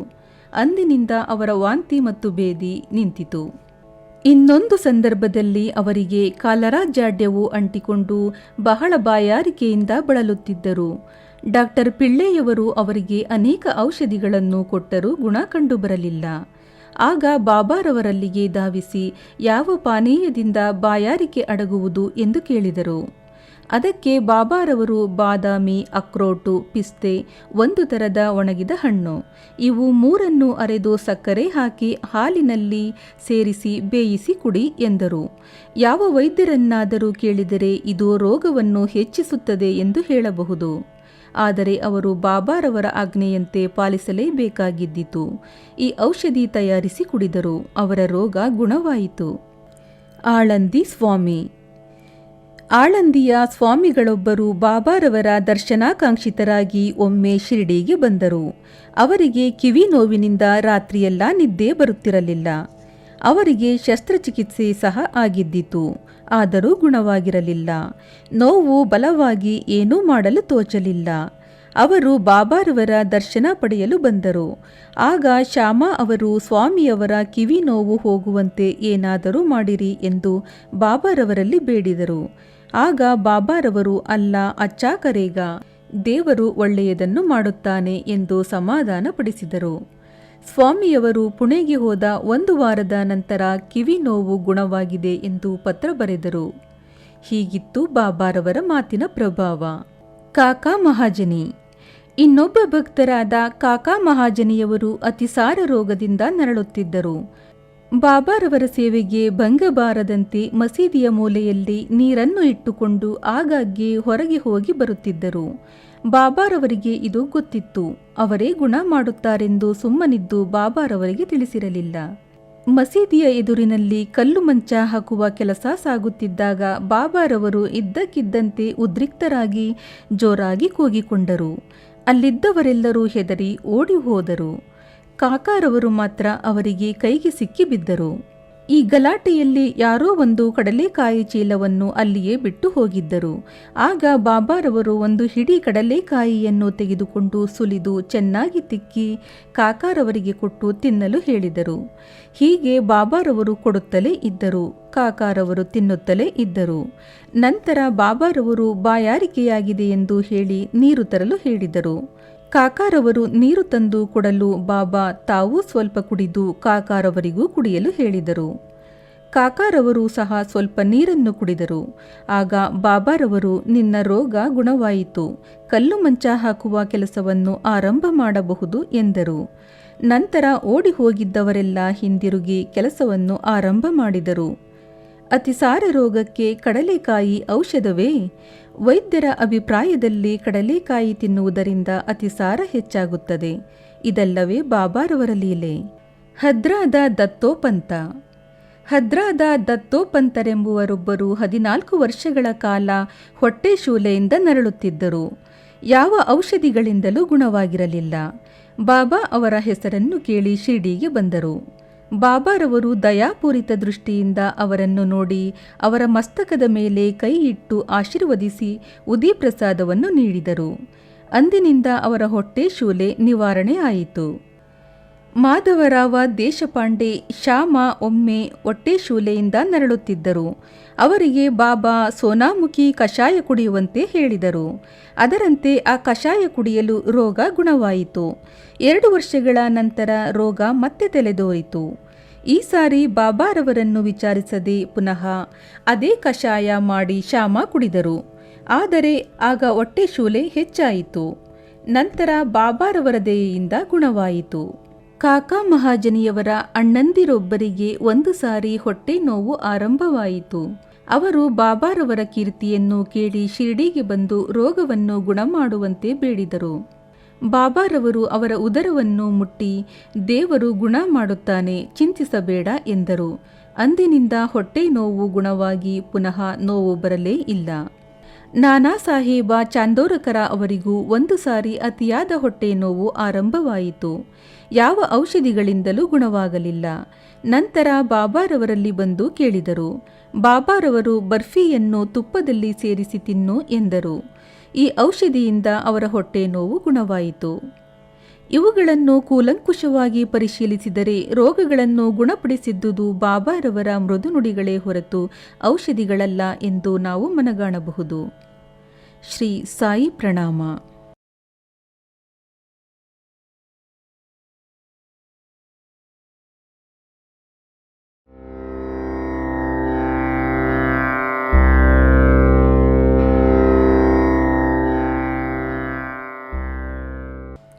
ಶ್ರೀ ಸದ್ಗುರು ಸಾಯಿನಾಥಾಯ ನಮಃ.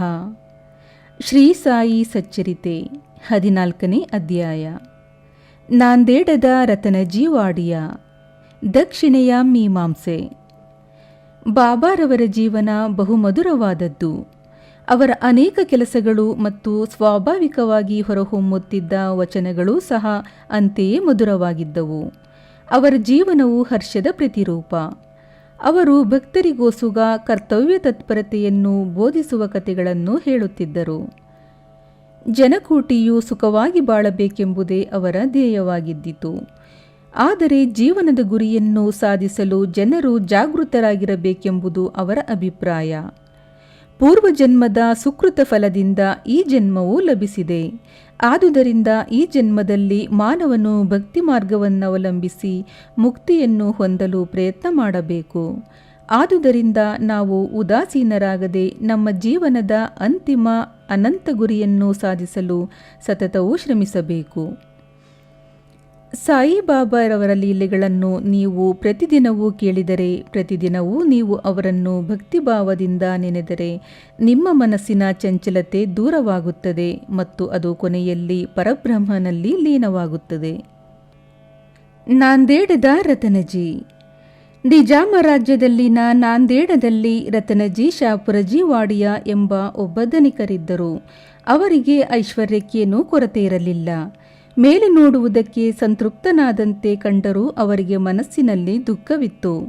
ಪ್ರಪಂಚದಲ್ಲಿ ಯಾರೂ ಸಂಪೂರ್ಣ ಸುಖಿಯಾಗಿರಬಾರದೆಂಬುದು ಆ ಭಗವಂತನ ನಿಯಮವಿದ್ದಿರಬಹುದು. ಅವರು ಧರ್ಮಿಷ್ಠರೂ ಉದಾರಿಯೂ ಆಗಿದ್ದರು. ಆದ್ದರಿಂದ ಜನರು ಅವರನ್ನು ಸುಖಿಯೆಂದೇ ಭಾವಿಸಿದ್ದರು. ಆದರೆ ರತನಜಿಗೆ ಸಂತಾನ ಪ್ರಾಪ್ತಿ ಇಲ್ಲದಿದ್ದುದರಿಂದ ಶಾಂತಿ ಇರಲಿಲ್ಲ. ಭಕ್ತಿ ಅಥವಾ ಪ್ರೀತಿ ಇಲ್ಲದ ಕೀರ್ತನೆಯು, ವಾದ್ಯಗಳ ಹೊಂದಾಣಿಕೆಯಿಲ್ಲದ ಸಂಗೀತವು, ಯಜ್ಞೋಪವೀತವಿಲ್ಲದ ಬ್ರಾಹ್ಮಣನು, ವಿವೇಕವಿಲ್ಲದ ಬುದ್ಧಿವಂತಿಕೆಯು, ಪಶ್ಚಾತ್ತಾಪವಿಲ್ಲದ ಯಾತ್ರೆಯು, ಹಾರವಿಲ್ಲದ ಆಭರಣ ಸೌಂದರ್ಯವೂ ಇರುವಂತೆ ಸಂತಾನವಿಲ್ಲದ ಗೃಹವು ನಿಷ್ಪ್ರಯೋಜಕ. ರತನಜಿಯು ಹಗಲಿರುಳು ಇದನ್ನೇ ಕುರಿತು ಚಿಂತಿಸುತ್ತಿದ್ದರು. ಹಾಗೆಯೇ ಮನಸ್ಸಿನಲ್ಲಿ ದೇವರು ನನಗೊಬ್ಬ ಪುತ್ರನನ್ನು ದಯಪಾಲಿಸುತ್ತಾನೆಯೇ ಎಂದು ಕೊರಗುತ್ತಿದ್ದರು. ಈ ಚಿಂತೆಯಿಂದ ಆಹಾರ ಮುಂತಾದವುಗಳಲ್ಲಿ ಆಸಕ್ತಿ ಇರಲಿಲ್ಲ. ರತನಜಿ ದಾಸಗಣು ಮಹಾರಾಜ ಅವರಲ್ಲಿ ವಿಶೇಷ ಗೌರವವಿಟ್ಟಿದ್ದರು. ಅವರನ್ನು ಕಂಡು ತಮ್ಮ ವೇದನೆಯನ್ನು ತೋಡಿಕೊಂಡರು. ಆಗ ದಾಸಗಣೂರವರು ಶಿರ್ಡಿಗೆ ಹೋಗಿ ಬಾಬಾರವರಲ್ಲಿ ಬೇಡಿದರೆ ನಿಮ್ಮ ಬಯಕೆ ಕೈಗೂಡುವುದೆಂದರು. ರತನಜಿಯವರು ಶಿರ್ಡಿಗೆ ಹೋಗುವ ಮನಸ್ಸು ಮಾಡಿದರು. ಕೆಲವು ದಿನಗಳ ನಂತರ ಶಿರ್ಡಿಗೆ ಬಂದು ಬಾಬಾರವರ ಪಾದಗಳಿಗೆರಗಿದರು. ಬಾಬಾರವರಿಗೆ ಫಲಪುಷ್ಪಗಳನ್ನು ಅರ್ಪಿಸಿದರು. ಅನಂತ ಭಕ್ತಿಯಿಂದ ಬಾಬಾರವರ ಸಮೀಪದಲ್ಲಿ ಕುಳಿತು ಅವರನ್ನು ಪ್ರಾರ್ಥಿಸುತ್ತಾ, ಅನೇಕ ಜನರು ಅವರ ಕಷ್ಟ ಕಾಲದಲ್ಲಿ ತಮ್ಮಲ್ಲಿಗೆ ಬಂದು ಕಷ್ಟ ನಿವಾರಣೆ ಮಾಡಬೇಕೆಂದು ಕೇಳಿಕೊಳ್ಳುತ್ತಾರೆ. ಇದನ್ನು ಕೇಳಿ ನಾನೂ ಸಹ ಅತೃಪ್ತಿಯಿಂದ ನಿಮ್ಮ ಪಾದಗಳನ್ನು ಆಶ್ರಯಿಸಿರುತ್ತೇನೆ. ನನ್ನನ್ನು ನಿರಾಶೆಗೊಳಿಸಬೇಡಿ ಎಂದು ಬೇಡಿಕೊಂಡರು. ಆಗ ಬಾಬಾರವರು ರತನಜಿಯವರಿಂದ 5 ರೂಪಾಯಿ ದಕ್ಷಿಣೆ ಕೇಳಿದರು. ರತನಜಿಯವರು 5 ರೂಪಾಯಿಗಳನ್ನು ಕೊಡುವುದರಲ್ಲಿದ್ದರು. ಆಗ ಬಾಬಾ, ನಿನ್ನಿಂದಾಗಲೇ 14 ರೂಪಾಯಿ ಬಂದಿದೆ, ಉಳಿದದ್ದನ್ನು ಮಾತ್ರ ಕೊಡು ಎಂದರು. ರತನಜಿಯವರಿಗೆ ಸಮಸ್ಯೆಯಾಯಿತು.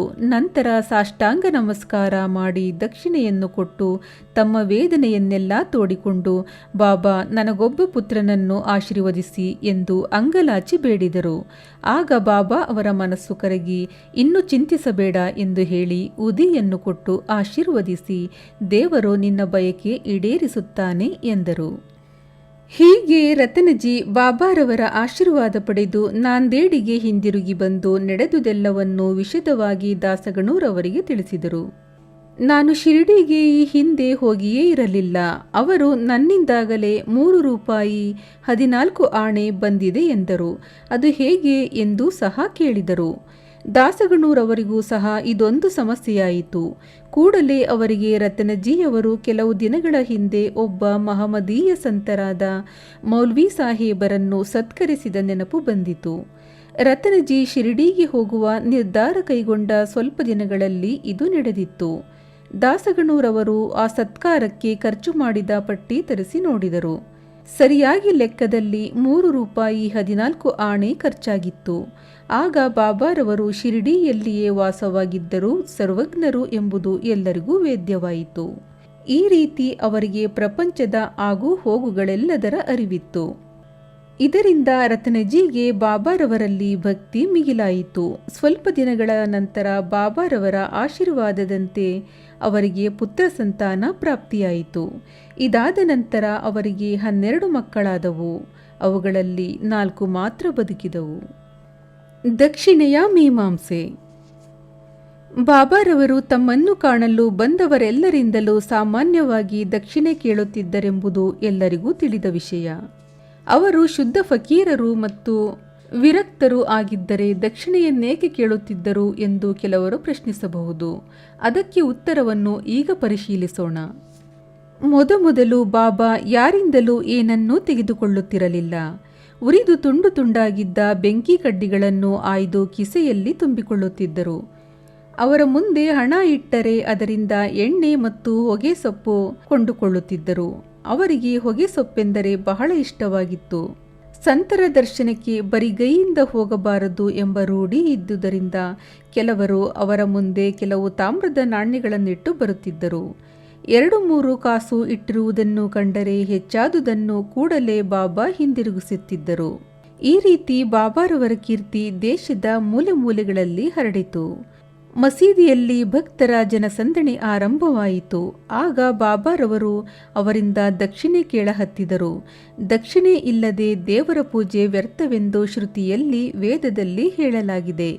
ದೇವರ ಪೂಜೆಗೆ ದಕ್ಷಿಣೆ ಅವಶ್ಯಕವಾದರೆ ಯೋಗಿಗಳ ಪೂಜೆಗೆ ಬೇಡವೇ?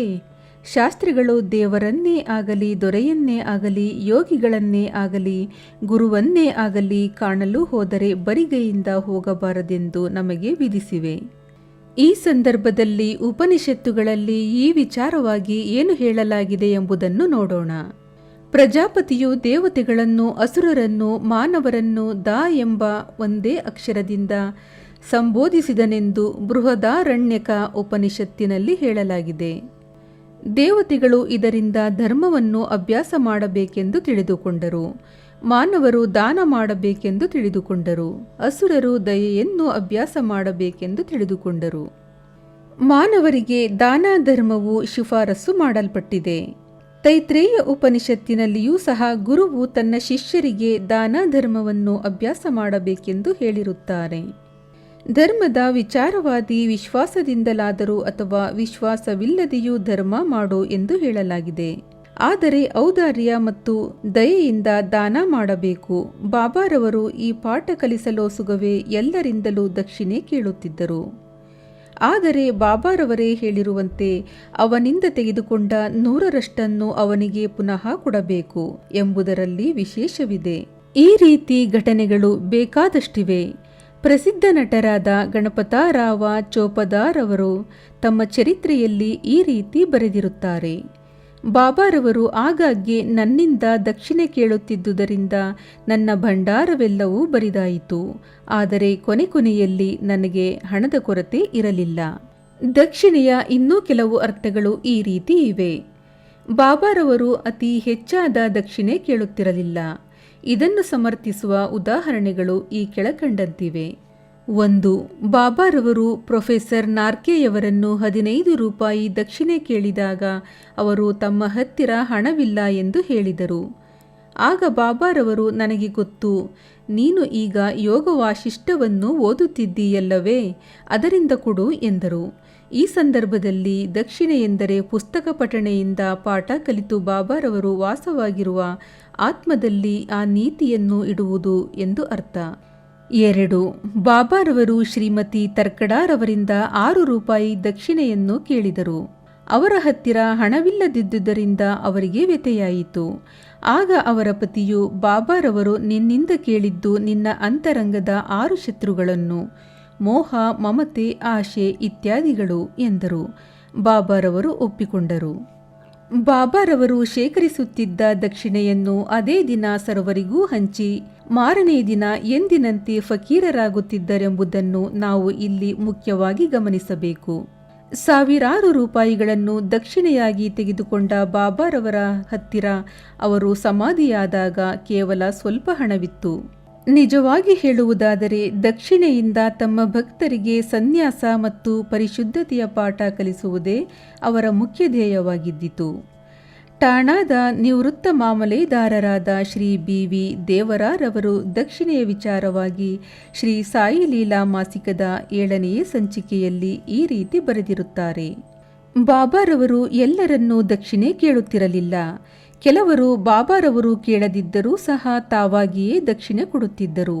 ಕೆಲವು ಸಾರಿ ಸ್ವೀಕರಿಸುತ್ತಿದ್ದರು, ಕೆಲವು ಸಾರಿ ನಿರಾಕರಿಸುತ್ತಿದ್ದರು.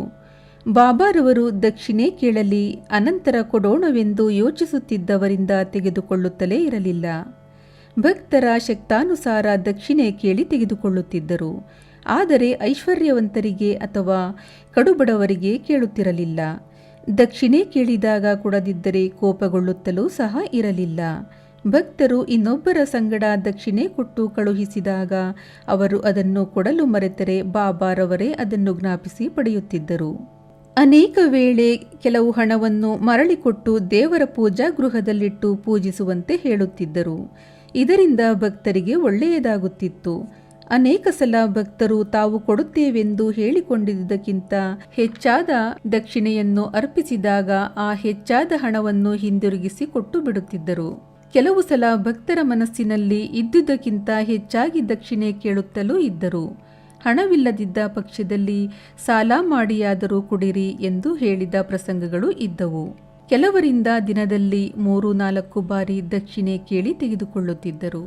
ದಕ್ಷಿಣೆ ರೂಪವಾಗಿ ಸಂಪಾದಿಸಿದ ಹಣದಲ್ಲಿ ಕೇವಲ ಸ್ವಲ್ಪ ಭಾಗ ಮಾತ್ರ ತಮ್ಮ ಸ್ವಂತ ಖರ್ಚಿಗೆಂದು ಇಡುತ್ತಿದ್ದರು. ಅದರಿಂದ ತಂಬಾಕು ಮತ್ತು ಧುನಿಗೋಸ್ಕರ ಕಟ್ಟಿಗೆ ಇವುಗಳನ್ನು ತೆಗೆದುಕೊಳ್ಳುತ್ತಿದ್ದರು. ಉಳಿದ ಹಣವನ್ನು ಕೆಲವು ಭಕ್ತರಿಗೆ ಹಂಚುತ್ತಿದ್ದರು. ಶಿರಡಿ ಸಂಸ್ಥಾನಕ್ಕೆ ಸಮಸ್ತ ಪದಾರ್ಥಗಳನ್ನು ರಾಧಾಕೃಷ್ಣಮ್ಮಾಯಿಯ ಸಲಹೆಯ ಮೇರೆಗೆ ಭಕ್ತರು ಒದಗಿಸುತ್ತಿದ್ದರು. ಬಾಬಾರವರು ಹೆಚ್ಚಿನ ಬೆಲೆಯ ಪದಾರ್ಥಗಳನ್ನು ತಂದವರ ಮೇಲೆ ಕೋಪಗೊಳ್ಳುತ್ತಿದ್ದರು. ಅವರು ಒಂದು ದಿನ ನಾನಾರವರಿಗೆ, ನನ್ನ ಆಸ್ತಿ ಎಂದರೆ ಒಂದು ಚೂರು ಬಟ್ಟೆ, ಕಫನಿ ಮತ್ತು ಮಣ್ಣಿನ ಪಾತ್ರೆ ಇಷ್ಟೇ. ಈ ಜನರು ಅನಾವಶ್ಯಕವಾದ ಮತ್ತು ಕೆಲಸಕ್ಕೆ ಬಾರದ ಬೆಲೆ ಬಾಳುವಂತಹ ಪದಾರ್ಥಗಳನ್ನು ತಂದು ನನಗೆ ತೊಂದರೆ ಕೊಡುತ್ತಾರೆ ಎಂದು ಹೇಳಿದರು. ಇಲ್ಲಿಗೆ 14ನೇ ಅಧ್ಯಾಯ ಮುಕ್ತಾಯಗೊಳ್ಳುತ್ತದೆ. ಶ್ರೀ ಸಾಯಿ ಪ್ರಣಾಮ.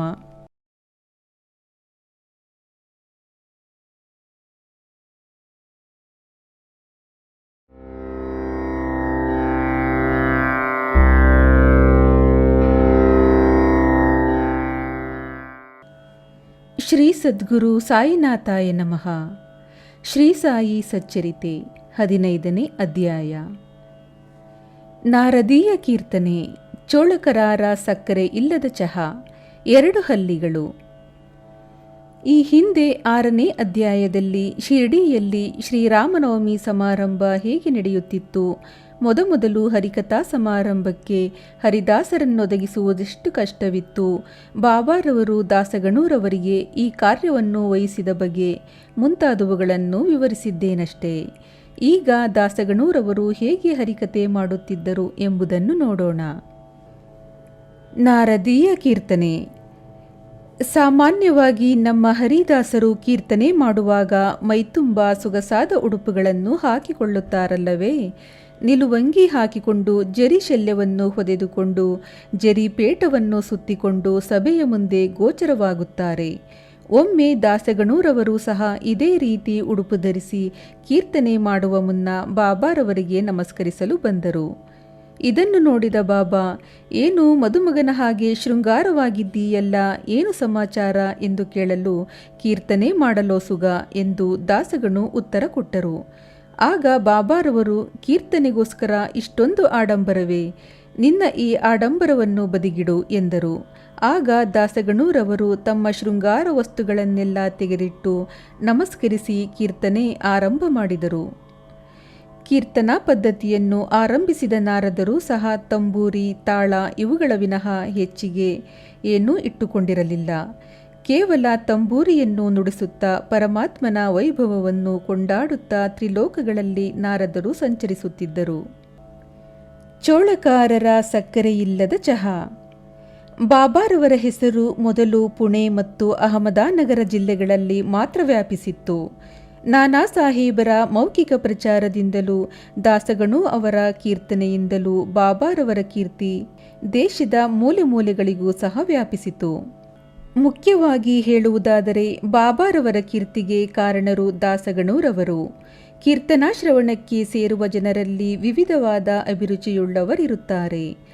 ಕೆಲವರು ಕೀರ್ತನಾಕಾರನ ಜ್ಞಾನವನ್ನು, ಕೆಲವರು ಅವನ ನಟನೆಯನ್ನು, ಕೆಲವರು ಅವನ ಹಾಡುಗಾರಿಕೆಯನ್ನು, ಕೆಲವರು ಅವನ ಹಾಸ್ಯವನ್ನು, ಕೆಲವರು ಅವನು ಹೇಳುವ ಉಪಕಥೆಗಳನ್ನು, ಕೆಲವರು ಅವನ ವೇದಾಂತವನ್ನು ಮೆಚ್ಚುತ್ತಾರೆ. ಆದರೆ ಕೀರ್ತನೆಯನ್ನು ಕೇಳಿ ಭಕ್ತಿಯನ್ನು ಸಾಧಿಸುವವರು ಬಹಳ ವಿರಳ. ಆದರೆ ದಾಸಗಣೂರವರ ಕೀರ್ತನೆಯು ಸಭಿಕರ ಮೇಲೆ ವಿದ್ಯುತ್ ತರಂಗದಂತೆ ಪರಿಣಾಮ ಮಾಡುತ್ತಿತ್ತು. ಇದನ್ನು ಸಮರ್ಥಿಸುವ ಒಂದು ಉದಾಹರಣೆಯನ್ನು ಇಲ್ಲಿ ಕೊಟ್ಟಿರುತ್ತೇನೆ. ಠಾಣಾದ ಕೌಪಿನೇಶ್ವರ ದೇವಾಲಯದಲ್ಲಿ ದಾಸಗಣು ಒಮ್ಮೆ ಬಾಬಾರವರ ಕೀರ್ತಿಯನ್ನು ಕೊಂಡಾಡುತ್ತಾ ಹರಿಕತೆ ಮಾಡುತ್ತಿದ್ದರು. ಅಲ್ಲಿ ನೆರೆದಿದ್ದ ಸಭಿಕರಲ್ಲಿ ಸಿವಿಲ್ ನ್ಯಾಯಾಲಯದಲ್ಲಿ ಕೆಲಸ ಮಾಡುತ್ತಿದ್ದ ಬಡವರಾದ ಚೋಳಕಾರರವರು ಒಬ್ಬರು. ದಾಸಗಣೂರವರ ಹರಿಕಥಾ ಶ್ರವಣ ಮಾಡಿದಾಗ ಅವರ ಮನಸ್ಸು ಕರಗಿತು. ಆ ಕ್ಷಣವೇ ತಮ್ಮ ಮನಸ್ಸಿನಲ್ಲಿ ಸಾಯಿಬಾಬಾರವರಿಗೆ ವಂದಿಸುತ್ತಾ, ಬಾಬಾ, ನಾನು ಸಂಸಾರ ನಿರ್ವಹಣೆಯನ್ನು ಹೊರಲಾಗದಿರುವ ಕಡುಬಡವ. ನಿಮ್ಮ ದಯೆಯಿಂದ ಈ ಸಾರಿ ನನಗೆ ಇಲಾಖೆಯ ಪರೀಕ್ಷೆಯಲ್ಲಿ ತೇರ್ಗಡೆಯಾಗಿ ಕಾಯಂ ಕೆಲಸ ದೊರೆತರೆ ಶಿರ್ಡಿಗೆ ಬಂದು ನಿಮಗೆ ನಮಸ್ಕರಿಸಿ ನಿಮ್ಮ ಹೆಸರಿನಲ್ಲಿ ನಾನು ಕಲ್ಲು ಸಕ್ಕರೆ ಹಂಚುತ್ತೇನೆ ಎಂದು ಬೇಡಿಕೊಂಡರು. ಚೋಳಕಾರವರ ಅದೃಷ್ಟವೋ ಎಂಬಂತೆ ಅವರು ಪರೀಕ್ಷೆಯಲ್ಲಿ ತೇರ್ಗಡೆಯಾದರು. ಕಾಯಂ ಕೆಲಸ ಸಿಕ್ಕಿತು. ಆಗ ಅವರು ಹರಕೆಯನ್ನು ಪೂರೈಸುವುದೊಂದೇ ಉಳಿಯಿತು. ಚೋಳಕರಾರವರು ಮೊದಲೇ ಹೇಳಿದಂತೆ ಕಡುಬಡವರಾದುದರಿಂದ, ಸಂಸಾರದ ಭಾರವಿದ್ದುದರಿಂದ ಶಿರ್ಡಿಗೆ ಹೋಗಲು ಬೇಕಾದ ಹಣದ ಕೊರತೆ ಇದ್ದಿತು. ಆದರೂ ತಮ್ಮ ಖರ್ಚನ್ನು ಹೇಗಾದರೂ ಕಡಿಮೆ ಮಾಡಿ ಶಿರ್ಡಿಗೆ ಹೋಗಲು ಹಣ ಉಳಿತಾಯ ಮಾಡಬೇಕೆಂದು ನಿರ್ಧರಿಸಿ, ಇಂದಿನಿಂದ ನನ್ನ ಆಹಾರದಲ್ಲಿ ಅಥವಾ ಚಹಾದಲ್ಲಿ ಉಪಯೋಗಿಸದೆ ಹಣ ಉಳಿಸುತ್ತೇನೆ ಎಂದು ದೃಢ ಸಂಕಲ್ಪ ಮಾಡಿದರು. ಈ ರೀತಿ ಹಣವನ್ನು ಕೂಡಿಸಿ ಕೆಲವು ದಿನಗಳ ನಂತರ ಶಿರ್ಡಿಗೆ ಬಂದು ಹರಕೆಯನ್ನು ಪೂರೈಸಿ, ನನ್ನ ಆಶೆಯು ಇಂದು ನೆರವೇರಲ್ಪಟ್ಟಿತು ಎಂದು ಹೇಳಿಕೊಂಡು ಸಾಯಿಬಾಬಾರವರ ದಿವ್ಯ ಚರಣಾರವಿಂದಗಳಿಗೆ ನಮ್ರತೆಯಿಂದ ಎರಗಿದರು. ಆಗ ಜೋಗ ಅವರು ಸಹ ಚೋಳಕರಾರವರೊಡನೆ ಇದ್ದರು. ಆಗ ಬಾಬಾರವರು ಜೋಗಾರವರನ್ನುದ್ದೇಶಿಸಿ, ಈ ದಿನ ನಿನ್ನ ಅತಿಥಿಗೆ ಚಹಾದಲ್ಲಿ ಹೆಚ್ಚಾಗಿ ಸಕ್ಕರೆ ಹಾಕಿಕೊಡು ಎಂದರು. ಇದನ್ನು ಕೇಳಿದ ಚೋಳಕರಾರವರಿಗೆ ಅಮಿತಾನಂದವಾಯಿತು. ಕಣ್ಣುಗಳಲ್ಲಿ ಆನಂದ ಬಾಷ್ಪ ಉಕ್ಕಿತು. ಕೂಡಲೇ ಪುನಃ ಬಾಬಾರವರಿಗೆ ನಮಸ್ಕರಿಸಿದರು. ಬಾಬಾರವರು ತಮ್ಮ ಮಾತಿನಿಂದ ಚೋಳಕರಾರವರಿಗೆ ನಿಶ್ಚಲ ಭಕ್ತಿಯುಂಟಾಗುವಂತೆ ಮಾಡಿದರು. ತಮ್ಮ ಮಾತಿನಿಂದ ಹರಕೆಯಂತೆ ತಮಗೆ ಕಲ್ಲು ಸಕ್ಕರೆ ಸಂದಿದೆ ಮತ್ತು ಚೋಳಕರಾರವರು ಆಹಾರದಲ್ಲಿ ಸಕ್ಕರೆ ಉಪಯೋಗಿಸದೇ ಇದ್ದುದು ಸಹ ತಮಗೆ ತಿಳಿದಿದೆ ಎಂಬುದನ್ನು ಬಾಬಾ ಸೂಚಿಸಿದರು. ಬಾಬಾರವರು ಯಾವಾಗಲೂ ತಮ್ಮ ಭಕ್ತರಿಗೆ, ಭಕ್ತಿಯಿಂದ ನೀವು ನನ್ನ ಮುಂದೆ ಕೈ ಚಾಚಿದರೆ ನಾನು ಕೂಡಲೇ ನಿಮ್ಮ ಬಳಿ ಹಗಲು ರಾತ್ರಿ ಇರುತ್ತೇನೆ. ನಾನು ಮಸೀದಿಯಲ್ಲಿ ಕುಳಿತಿದ್ದರೂ ಸಹ ನೀವು ಎಲ್ಲಿಯೇ ಇರಿ, ಏನೇ ಮಾಡುತ್ತೀರಿ, ಅದೆಲ್ಲವೂ ನನಗೆ ತಿಳಿದಿರುತ್ತದೆ. ನಿಮ್ಮ ಹೃದಯ ಕಮಲಗಳಲ್ಲಿ ನಾನು ಸದಾ ವಾಸವಾಗಿರುತ್ತೇನೆ. ನನ್ನ ಹೃದಯದಲ್ಲಿ ನೀವು ವಾಸವಾಗಿರುತ್ತೀರಿ. ನಿಮ್ಮಲ್ಲಿ ಮತ್ತು ಸಮಸ್ತ ಜೀವರಾಶಿಗಳಲ್ಲಿ ವಾಸವಾಗಿರುವ ನನ್ನನ್ನು ಅನವರತವೂ ಧ್ಯಾನಿಸಿರಿ. ಈ ರೀತಿ ಯಾರು ನನ್ನನ್ನು ಆರಾಧಿಸುತ್ತಾರೆಯೋ ಅವರೇ ಧನ್ಯರು ಎಂದು ಬಾಬಾ ಹೇಳುತ್ತಿದ್ದರು. 2 ಹಲ್ಲಿಗಳು. ಬಾಬಾರವರು ಒಂದು ದಿನ ಮಸೀದಿಯಲ್ಲಿ ಕುಳಿತಿದ್ದರು. ಭಕ್ತನೋರ್ವನು ಅವರ ಸಮೀಪದಲ್ಲಿ ಕುಳಿತಿದ್ದನು. ಆಗ ಒಂದು ಹಲ್ಲಿಯು ಲೊಚಗುಟ್ಟ ಹತ್ತಿತು. ಕುತೂಹಲದಿಂದ ಅವನು ಹಲ್ಲಿಯ ಲೊಚಗುಟ್ಟುವಿಕೆಯು ಏನನ್ನಾದರೂ ಸೂಚಿಸುತ್ತದೆಯೇ, ಅದು ಒಳ್ಳೆಯ ಶಕುನವೇ ಎಂದು ಬಾಬಾ ಅವರಿಗೆ ಕೇಳಿದನು. ಆಗ ಬಾಬಾರವರು, ಆ ಹಲ್ಲಿಯು ಈ ದಿನ ಔರಂಗಾಬಾದದಿಂದ ತನ್ನ ತಂಗಿಯು ಬರುವಳೆಂದು ಆನಂದದಲ್ಲಿದೆ ಎಂದರು. ಅವನಿಗೆ ಏನೂ ಅರ್ಥವಾಗಲಿಲ್ಲ. ಸುಮ್ಮನೆ ಕುಳಿತಿದ್ದನು. ಸ್ವಲ್ಪ ಹೊತ್ತಿನ ನಂತರ ಓರ್ವ ಭಕ್ತನು ಬಾಬಾರವರ ದರ್ಶನಕ್ಕಾಗಿ ಔರಂಗಾಬಾದದಿಂದ ಕುದುರೆಯ ಮೇಲೆ ಬಂದಿಳಿದನು. ಕುದುರೆಯನ್ನು ಕಟ್ಟಿ ಹುರುಳಿಯನ್ನು ತರಲು ತನ್ನ ಹೆಗಲ ಮೇಲಿದ್ದ ಚೀಲದ ಧೂಳನ್ನು ತೆಗೆಯಲು ಚೀಲ ಕೆಳಕ್ಕೆ ಹಾಕಿದನು. ಕೂಡಲೇ ಅದರಲ್ಲಿದ್ದ ಒಂದು ಹಲ್ಲಿ ಹೊರಕ್ಕೆ ಬಂದು ಎಲ್ಲರೂ ನೋಡುತ್ತಿದ್ದಂತೆಯೇ ಗೋಡೆಯ ಮೇಲೆ ಹತ್ತಿ ಲೊಚಗುಟ್ಟುತ್ತಿದ್ದ ಹಲ್ಲಿಯ ಹತ್ತಿರ ಹೊರಟಿತು. ಬಾಬಾರವರು ಆ ಭಕ್ತನಿಗೆ ಅದನ್ನು ತೋರಿಸಿದರು. ಅವೆರಡು ಆನಂದದಿಂದ ಆಡಿದವು. ಕುದುರೆಯ ಮೇಲೆ ಬಂದು ಔರಂಗಾಬಾದದ ಪ್ರಯಾಣಿಕನ ಚೀಲದಲ್ಲಿ ಹಲ್ಲಿ ಹೇಗೆ ಸೇರಿಕೊಂಡಿತು? ಬಾಬಾರವರು ಈ 2 ಹಲ್ಲಿಗಳ ಮಿಲನವನ್ನು ಹೇಗೆ ಮುಂಚೆಯೇ ಅರಿತಿದ್ದರು ಎಂಬುದನ್ನು ನಾವು ಕೂಲಂಕುಷವಾಗಿ ಪರಿಶೀಲಿಸಿದರೆ ಬಾಬಾರವರ ಸರ್ವಜ್ಞತ್ವ ವೇದ್ಯವಾಗುತ್ತದೆ. ಯಾರು ಈ ಅಧ್ಯಾಯವನ್ನು ಶ್ರದ್ಧೆ ಭಕ್ತಿಯಿಂದ ಪಠಣ ಮಾಡುತ್ತಾರೆಯೋ ಅವರ ಕಷ್ಟಗಳು ಬಾಬಾರವರ ದಯೆಯಿಂದ ದೂರವಾಗುತ್ತವೆ. ಇಲ್ಲಿಗೆ 15ನೇ ಅಧ್ಯಾಯ ಮುಕ್ತಾಯಗೊಳ್ಳುತ್ತದೆ. ಶ್ರೀ ಸಾಯಿ ಪ್ರಣಾಮ.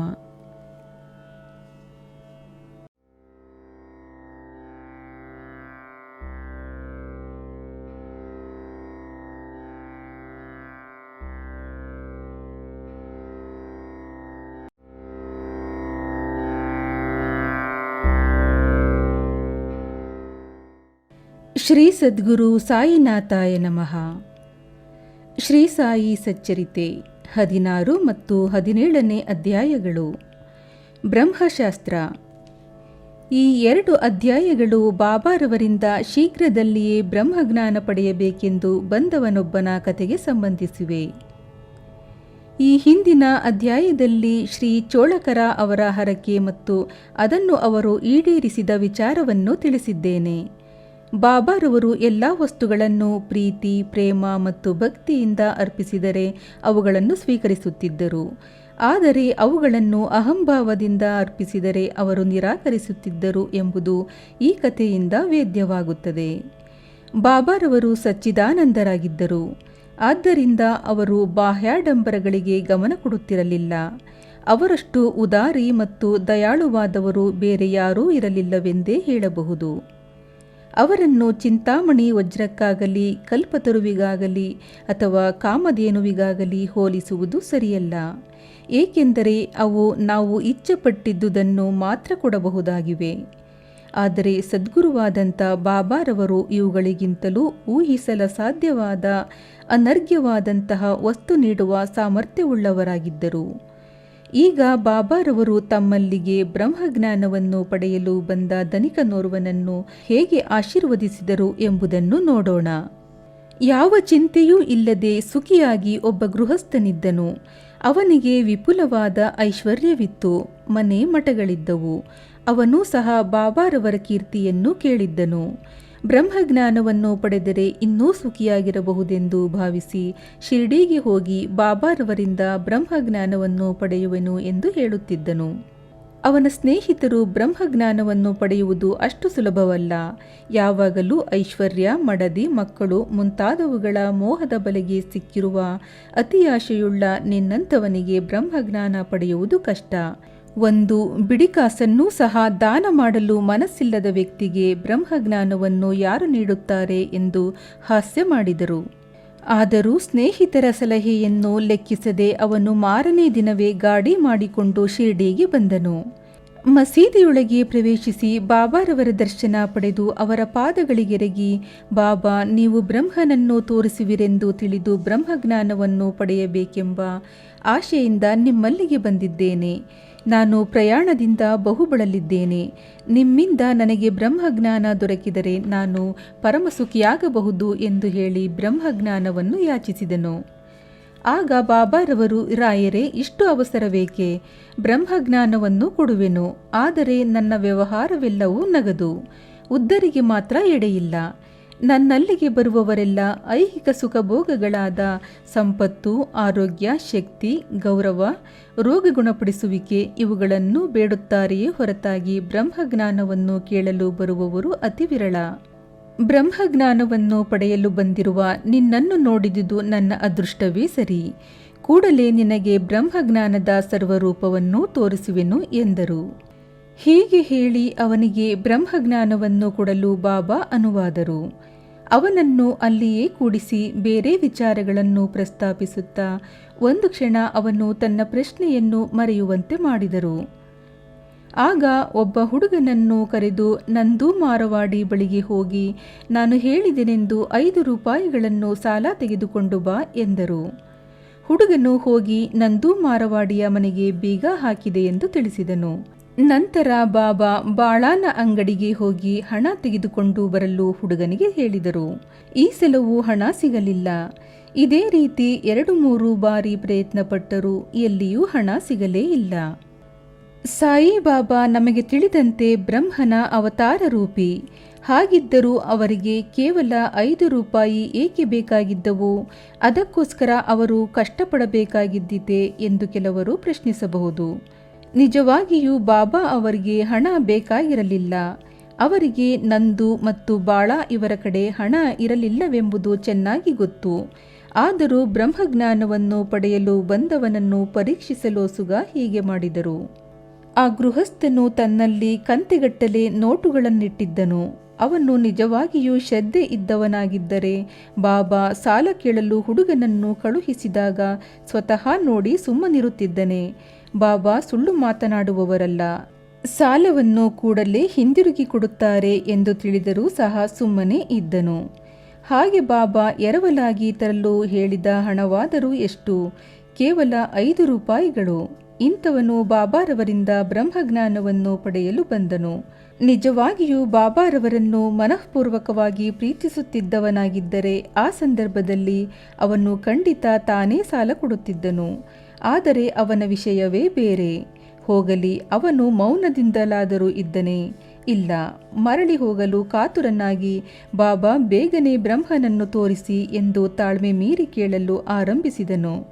ಆಗ ಬಾಬಾ, ಮಿತ್ರ, ಇಲ್ಲಿ ನಡೆದುದೆಲ್ಲವೂ ನಿನಗೆ ಅರ್ಥವಾಗಲಿಲ್ಲವೇ? ನಿನಗೆ ಬ್ರಹ್ಮಜ್ಞಾನ ನೀಡಲು ನಾನು ಪ್ರಯತ್ನ ಪಡಲಿಲ್ಲವೇ? ಸಂಕ್ಷಿಪ್ತವಾಗಿ ಹೇಳುವುದಾದರೆ ಬ್ರಹ್ಮಜ್ಞಾನವನ್ನು ಪಡೆಯಬೇಕೆಂಬುವವನು ಪಂಚಪ್ರಾಣ, ಪಂಚೇಂದ್ರಿಯಗಳು, ಮನಸ್ಸು, ಬುದ್ಧಿ, ಅಹಂಕಾರ ಮೊದಲಾದ 5 ವಿಷಯಗಳನ್ನು ಪರಮಾತ್ಮನಿಗೆ ಅರ್ಪಿಸಬೇಕು.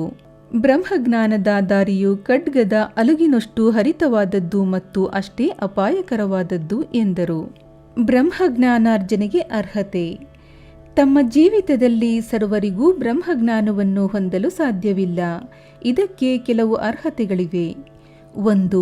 ಮುಮುಕ್ಷು, ಮುಕ್ತರಾಗಬೇಕೆಂಬ ಅಭಿಲಾಷೆ. ಯಾರು ಸಂಸಾರ ಬಂಧನದಿಂದ ಮುಕ್ತರಾಗಲಿಚ್ಛಿಸಿ ಶ್ರದ್ಧೆ, ಭಕ್ತಿಯಿಂದ ಆ ಗುರಿಯನ್ನು ಸಾಧಿಸಲು ಶ್ರಮಿಸುತ್ತಾರೆಯೋ ಅಂಥವರು ಧಾರ್ಮಿಕ ಜೀವನಕ್ಕೆ ಅರ್ಹರು. 2. ವಿರಕ್ತಿ, ಪ್ರಾಪಂಚಿಕ ಸುಖಭೋಗಗಳಲ್ಲಿ ಅನಾಸಕ್ತಿ. ಮನುಷ್ಯನು ಸಂಪತ್ತು, ಗೌರವ ಮೊದಲಾದ ಐಹಿಕ ಸುಖಗಳ ಕಡೆಗೆ ಗಮನವಿಟ್ಟರೆ ಅಂಥವನು ಈ ಆಧ್ಯಾತ್ಮಿಕ ವಲಯದಲ್ಲಿ ಪ್ರವೇಶಿಸಲು ಅರ್ಹನಲ್ಲ. 3. ಅಂತರ್ಮುಖತೆ. ನಮ್ಮ ಇಂದ್ರಿಯಗಳೆಲ್ಲವೂ ಆ ಪರಮಾತ್ಮನ ಸೃಷ್ಟಿ. ಅವು ಯಾವಾಗಲೂ ಬಹಿರ್ಮುಖವಾಗಿಯೇ ಯೋಚಿಸಲಾರಂಭಿಸುವವು. ಆದುದರಿಂದ ಮಾನವನು ಸಾಮಾನ್ಯವಾಗಿ ಅಂತರ್ಮುಖನಾಗದೆ ಬಹಿರ್ಮುಖನಾಗಿಯೇ ಇರುತ್ತಾನೆ. ಯಾರು ಬ್ರಹ್ಮಜ್ಞಾನಕ್ಕೆ ತವಕ ಪಡುವರೋ ಅಂಥವರು ಅಂತರ್ಮುಖರಾಗಬೇಕು. 4. ಪಾಪ ವಿಮುಕ್ತಿ. ಯಾವನು ತನ್ನ ದುಷ್ಟ ಸ್ವಭಾವವನ್ನು ಬಿಡದೆ ದುಷ್ಕೃತ್ಯಗಳನ್ನು ನಿಲ್ಲಿಸುವುದಿಲ್ಲವೋ ಅಂಥವನಿಗೆ ಹೇರಳವಾದ ಜ್ಞಾನವಿದ್ದರೂ ಸಹ ಬ್ರಹ್ಮಜ್ಞಾನವನ್ನು ಹೊಂದಲು ಸಾಧ್ಯವಾಗುವುದಿಲ್ಲ. 5. ಶ್ರೇಯಸ್ಸು. ವಸ್ತುಗಳಲ್ಲಿ ಒಳ್ಳೆಯದು ಮತ್ತು ಮಧುರವಾದದ್ದು ಎಂಬ 2 ಬಗೆಗಳಿವೆ. ಮೊದಲನೆಯದು ಆಧ್ಯಾತ್ಮಿಕ ವಿಚಾರವನ್ನು, ಎರಡನೆಯದು ಪ್ರಾಪಂಚಿಕ ವಿಚಾರವನ್ನು ತೋರಿಸುತ್ತದೆ. ಇವೆರಡು ಮಾನವನು ತಮ್ಮನ್ನು ಸ್ವೀಕರಿಸಲೆಂದೇ ಅವನೆಡೆಗೆ ಬರುತ್ತವೆ. ಅವನು ಯೋಚಿಸಿ ಆರಿಸಿಕೊಳ್ಳಬೇಕು. ಜ್ಞಾನಿಯಾದವನು ಒಳ್ಳೆಯದನ್ನು ಆರಿಸುತ್ತಾನೆ, ಅಜ್ಞಾನಿಯು ಮಧುರವಾದದ್ದನ್ನು ಆರಿಸಿಕೊಳ್ಳುತ್ತಾನೆ. 6. ಸದಾಚಾರ. ಸತ್ಯವಾಗಿ ನಡೆದುಕೊಳ್ಳದಿದ್ದಲ್ಲಿ ಬ್ರಹ್ಮಜ್ಞಾನವನ್ನು ಹೊಂದಲು ಸಾಧ್ಯವಿಲ್ಲ. 7. ಇಂದ್ರಿಯ ನಿಗ್ರಹ. ದೇಹವೇ ರಥ, ಆತ್ಮವೇ ಅದರ ಗುರು, ಬುದ್ಧಿಯೇ ಸಾರಥಿ. ಇಂದ್ರಿಯಗಳೇ ಅಶ್ವಗಳು, ಇಂದ್ರಿಯ ವಸ್ತುಗಳೇ ದಾರಿ. ಯಾರಿಗೆ ಅರಿವಿಲ್ಲವೋ, ಯಾರಿಗೆ ಮನಸ್ಸಿನ ಮೇಲೆ ಹಿಡಿತವಿಲ್ಲವೋ ಅವರ ಇಂದ್ರಿಯಗಳು ಊಹಿಸಲಗಾದವಾದಂಥ ದುರ್ಗುಣಗಳುಳ್ಳ ಪಶುಗಳಂತೆ ಗುರಿಯನ್ನು ಸಾಧಿಸದೆ ಜನನ ಮರಣವೆಂಬ ವ್ಯೂಹದಲ್ಲಿ ಸಿಕ್ಕಿಬೀಳುತ್ತಾರೆ. ಆದರೆ ಯಾರು ಅರಿವುಳ್ಳವರಾಗಿ ತಮ್ಮ ಮನಸ್ಸನ್ನು ಹಿಡಿತದಲ್ಲಿಟ್ಟುಕೊಂಡು ಇಂದ್ರಿಯ ನಿಗ್ರಹ ಶಕ್ತಿ ಪಡೆದಿರುವರೋ ಅಂಥವರು ತಮ್ಮ ಗುರಿಯನ್ನು ತಲುಪುವರು. ಅಂಥವರು ಬ್ರಹ್ಮಜ್ಞಾನವನ್ನು ಹೊಂದಿ ಆ ಪರಮಾತ್ಮನ ಕೃಪೆಗೆ ಪಾತ್ರರಾಗಿ ಮುಕ್ತಿಯನ್ನು ಪಡೆಯುವರು. 8. ಶುದ್ಧ ಮನಸ್ಸು. ಯಾವನು ತನ್ನ ಕರ್ತವ್ಯವನ್ನು ಆತ್ಮತೃಪ್ತಿಗಾಗಿ ನಿರ್ವಹಿಸುವುದಿಲ್ಲವೋ ಅಂಥವನ ಮನಸ್ಸು ಶುದ್ಧವಾಗಿರುವುದಿಲ್ಲ. ಮನಸ್ಸಿನ ಶುದ್ಧಿಯಿಲ್ಲದೆ ಬ್ರಹ್ಮಜ್ಞಾನ ಪಡೆಯಲು ಅಸಾಧ್ಯ. ಪರಿಶುದ್ಧವಾದ ಮನಸ್ಸಿನಲ್ಲಿ ವಿವೇಕ, ವೈರಾಗ್ಯಗಳು ಮೂಡಿ ಬ್ರಹ್ಮಜ್ಞಾನ ಪಡೆಯಲು ನೆರವಾಗುತ್ತವೆ. ಅಹಂಭಾವವನ್ನು ತ್ಯಜಿಸದೇ ಇದ್ದರೆ, ಅತಿಯಾಶೆಯಿಂದ ಮುಕ್ತನಾಗದಿದ್ದರೆ ಸ್ವಾನುಭವ ಪಡೆಯಲು ಅಸಾಧ್ಯ. ನಾನು ಎಂಬ ವಿಚಾರವೇ ಭ್ರಮೆ. ಇದಕ್ಕೆ ಹೊಂದಿಕೊಳ್ಳುವುದೇ ಬಂಧನಕ್ಕೆ ಕಾರಣ. ಈ ವಿಚಾರ ದೂರ ಮಾಡಿ ಮೋಹ ಮಮತೆಗಳಿಂದ ವಿಮುಕ್ತರಾದರೆ ಮಾತ್ರ ಸ್ವಾನುಭವ ಪಡೆಯಬಹುದು. 9. ಗುರುವಿನ ಅವಶ್ಯಕತೆ. ಆತ್ಮಜ್ಞಾನವೆಂಬುದು ಸೂಕ್ಷ್ಮವಾದದ್ದು ಮತ್ತು ಗೂಢವಾದದ್ದು. ಕೇವಲ ಸ್ವಪ್ರಯತ್ನದಿಂದ ಮಾತ್ರ ಅದನ್ನು ಪಡೆಯಲು ಅಸಾಧ್ಯ. ಆದುದರಿಂದ ಗುರುವಿನ ನೆರವು ಅಗತ್ಯ. ಆ ಗುರುವೂ ಸಹ ಸ್ವಾನುಭವ ಹೊಂದಿದವನಾಗಿರಬೇಕು. ಎಷ್ಟೇ ಕಷ್ಟಪಟ್ಟು ದೊರಕಿಸಲು ಸಾಧ್ಯವಿರದ ಬ್ರಹ್ಮಜ್ಞಾನವನ್ನು ಗುರುವಿನಿಂದ ಸುಲಭವಾಗಿ ಪಡೆಯಬಹುದು. ಏಕೆಂದರೆ ಗುರುವು ಅದನ್ನು ಅನುಭವಿಸಿ ಅದನ್ನು ತೋರಿಸುತ್ತಿರುವಾಗಲೇ ಶಿಷ್ಯರು ಕ್ರಮೇಣ ಸ್ವಾನುಭವ ಪಡೆಯಬಹುದು. 10. ಪರಮಾತ್ಮನ ದಯೆ. ಕೊನೆಯದಾಗಿ ಪರಮಾತ್ಮನ ದಯೆ ಅತ್ಯಗತ್ಯ ಮತ್ತು ಅನಿವಾರ್ಯ. ಮಾನವನಿಗೆ ವಿಚಾರ, ವಿವೇಕ ಮತ್ತು ವೈರಾಗ್ಯಗಳನ್ನು ನೀಡಿ ಅವನನ್ನು ಪ್ರಾಪಂಚಿಕ ಸಾಗರದಿಂದಾಚೆಗೆ ಗುರುವು ಕರೆದುಕೊಂಡು ಹೋಗುತ್ತಾನೆ. ಈ ವಿವರಣೆಯಾದ ನಂತರ ಬಾಬಾ ಆ ಧನಿಕನ ಕಡೆಗೆ ತಿರುಗಿ, ಸರಿ, ಈಗ ನಿನ್ನ ಕಿಸೆಯಲ್ಲಿ 250 ರೂಪಾಯಿಗಳ ರೂಪದಲ್ಲಿ ಬ್ರಹ್ಮಜ್ಞಾನ ಅಡಗಿದೆ, ದಯವಿಟ್ಟು ಅದನ್ನು ತೆಗೆ ಎಂದರು. ಆಗ ಅವನು ಹಣ ತೆಗೆದು ನೋಡಲು ಸರಿಯಾಗಿ 250 ರೂಪಾಯಿಗಳು ಇದ್ದವು. ಆಶ್ಚರ್ಯವಾಯಿತು. ಮನಕರಗಿ ಬಾಬಾರವರ ಪಾದಗಳಿಗೆ ಧನಿಕನು ಎರಗಿದನು. ಆಗ ಬಾಬಾ ಪುನಃ, ನಿನ್ನ ಬ್ರಹ್ಮದ ಗಂಟನ್ನು ಕಟ್ಟು, ನೀನು ಅತಿಯಾಶೆ ತ್ಯಜಿಸದ ಹೊರತು ನಿನಗೆ ಎಂದೂ ಬ್ರಹ್ಮಜ್ಞಾನ ಸಿಗಲಾರದು. ಈ ಮೋಹವೆಂಬ ಭ್ರಮೆಯೇ ಆಳವಾದ ನೀರಿನಲ್ಲಿಯ ಸೆಳವುಗಳು. ಮೋಹ ಮತ್ತು ಅಸೂಯೆ ಎಂಬುವುಗಳೇ ಮೊಸಳೆಗಳು. ಯಾವನು ಆಶಾರಹಿತನಾಗಿರುತ್ತಾನೆಯೋ ಅವನು ಮಾತ್ರ ನೀರಿನ ಸೆಳವಿನಿಂದ ತಪ್ಪಿಸಿಕೊಳ್ಳಬಹುದು. ಅತಿಯಾಶೆ ಮತ್ತು ಬ್ರಹ್ಮಜ್ಞಾನ ಇವು ಉತ್ತರ ಧ್ರುವ ಮತ್ತು ದಕ್ಷಿಣ ಧ್ರುವಗಳಿದ್ದಂತೆ. ಅತಿಯಾಶೆ ಇದ್ದಲ್ಲಿ ಬ್ರಹ್ಮಜ್ಞಾನಕ್ಕೆ ಅವಕಾಶವಿಲ್ಲ. ಹಾಗಾದರೆ ಅತಿಯಾಶೆ ಇದ್ದವನು ಅನುರಾಗ ವಿರಕ್ತನಾಗಿ ಮುಕ್ತಿ ಹೊಂದಲು ಸಾಧ್ಯವೇ? ಅತಿಯಾಶೆಯುಳ್ಳವನಿಗೆ ಶಾಂತಿಯಾಗಲಿ ನಿಶ್ಚಲತೆಯಾಗಲಿ ಇರುವುದಿಲ್ಲ. ಅತಿಯಾಶೆಯ ಅಂಕುರತೆ ಸ್ವಲ್ಪ ಮಟ್ಟಿಗಾದರೂ ಇರುವಾಗ ಆಧ್ಯಾತ್ಮಿಕ ವಿಚಾರಗಳು ಅವನಿಗೆ ಸಹಾಯವಾಗಲಾರವು. ಅತಿಯಾಶೆ ಎಳ್ಳಷ್ಟು ಇರಬಾರದು. ತನ್ನ ಕಾರ್ಯಕ್ಕೆ ಪ್ರತಿಫಲ ಅಪೇಕ್ಷಿಸುವವನು ಎಂಥ ವಿದ್ವಾಂಸನಾಗಿದ್ದರೂ ಅವನಿಗೆ ಸ್ವಾನುಭವ ದೊರಕಲಾರದು. ಇಂದ್ರಿಯ ವಸ್ತುಗಳ ಭೋಗಾಪೇಕ್ಷೆಯುಳ್ಳ ಅಹಂಭಾವವಿರುವವನಿಗೆ ಗುರುವಿನ ಉಪದೇಶದಿಂದ ಏನೂ ಪ್ರಯೋಜನವಾಗಲಾರದು. ಮನಃಶುದ್ಧೀಕರಣ ಅತ್ಯಗತ್ಯ. ಇದಿಲ್ಲದ ಆಧ್ಯಾತ್ಮಿಕ ಪ್ರಯತ್ನವು ನಿಷ್ಪ್ರಯೋಜಕ ಮತ್ತು ಕೇವಲ ಡಾಂಬಿಕವಾದದ್ದು. ಆದುದರಿಂದ ಯಾರಿಗೆ ಏನು ತೆಗೆದುಕೊಂಡರೆ ಜೀರ್ಣಿಸಬಲ್ಲದೋ ಅದನ್ನು ಮಾತ್ರ ತೆಗೆದುಕೊಳ್ಳುವುದು ಮೇಲು. ನನ್ನ ಭಂಡಾರವು ತುಂಬಿದೆ. ಯಾರಿಗೆ ಏನು ಬೇಕು ಅದನ್ನು ಕೊಡಲು ನಾನು ಸಿದ್ಧನಾಗಿದ್ದೇನೆ. ಆದರೆ ನಾನು ಕೊಡುವುದನ್ನು ಅವರು ತೆಗೆದುಕೊಳ್ಳಲು ಅರ್ಹರೇ ಎಂಬುದನ್ನು ನಾನು ಯೋಚಿಸಬೇಕು. ನೀನು ನನ್ನನ್ನು ನಿಜವಾಗಿ ಅರ್ಥ ಮಾಡಿಕೊಂಡರೆ ನಿನಗೆ ಒಳ್ಳೆಯದಾಗುತ್ತದೆ. ಈ ಮಸೀದಿಯಲ್ಲಿ ಕುಳಿತು ನಾನು ಎಂದಿಗೂ ಸುಳ್ಳು ನುಡಿಯಲಾರೆ ಎಂದು ಬಾಬಾ ಹೇಳಿದರು. ಅತಿಥಿಯನ್ನು ಮನೆಗೆ ಆಮಂತ್ರಿಸಿದಾಗ ಇತರ ಸ್ನೇಹಿತರು ಮತ್ತು ಸಂಬಂಧಿಗಳು ಯಾರಾದರೂ ಆ ಸಮಯದಲ್ಲಿದ್ದರೆ ಮನೆಯವರು ಅತಿಥಿಯೊಂದಿಗೆ ಅವರನ್ನು ಸಹ ಸತ್ಕರಿಸುತ್ತಾರೆ.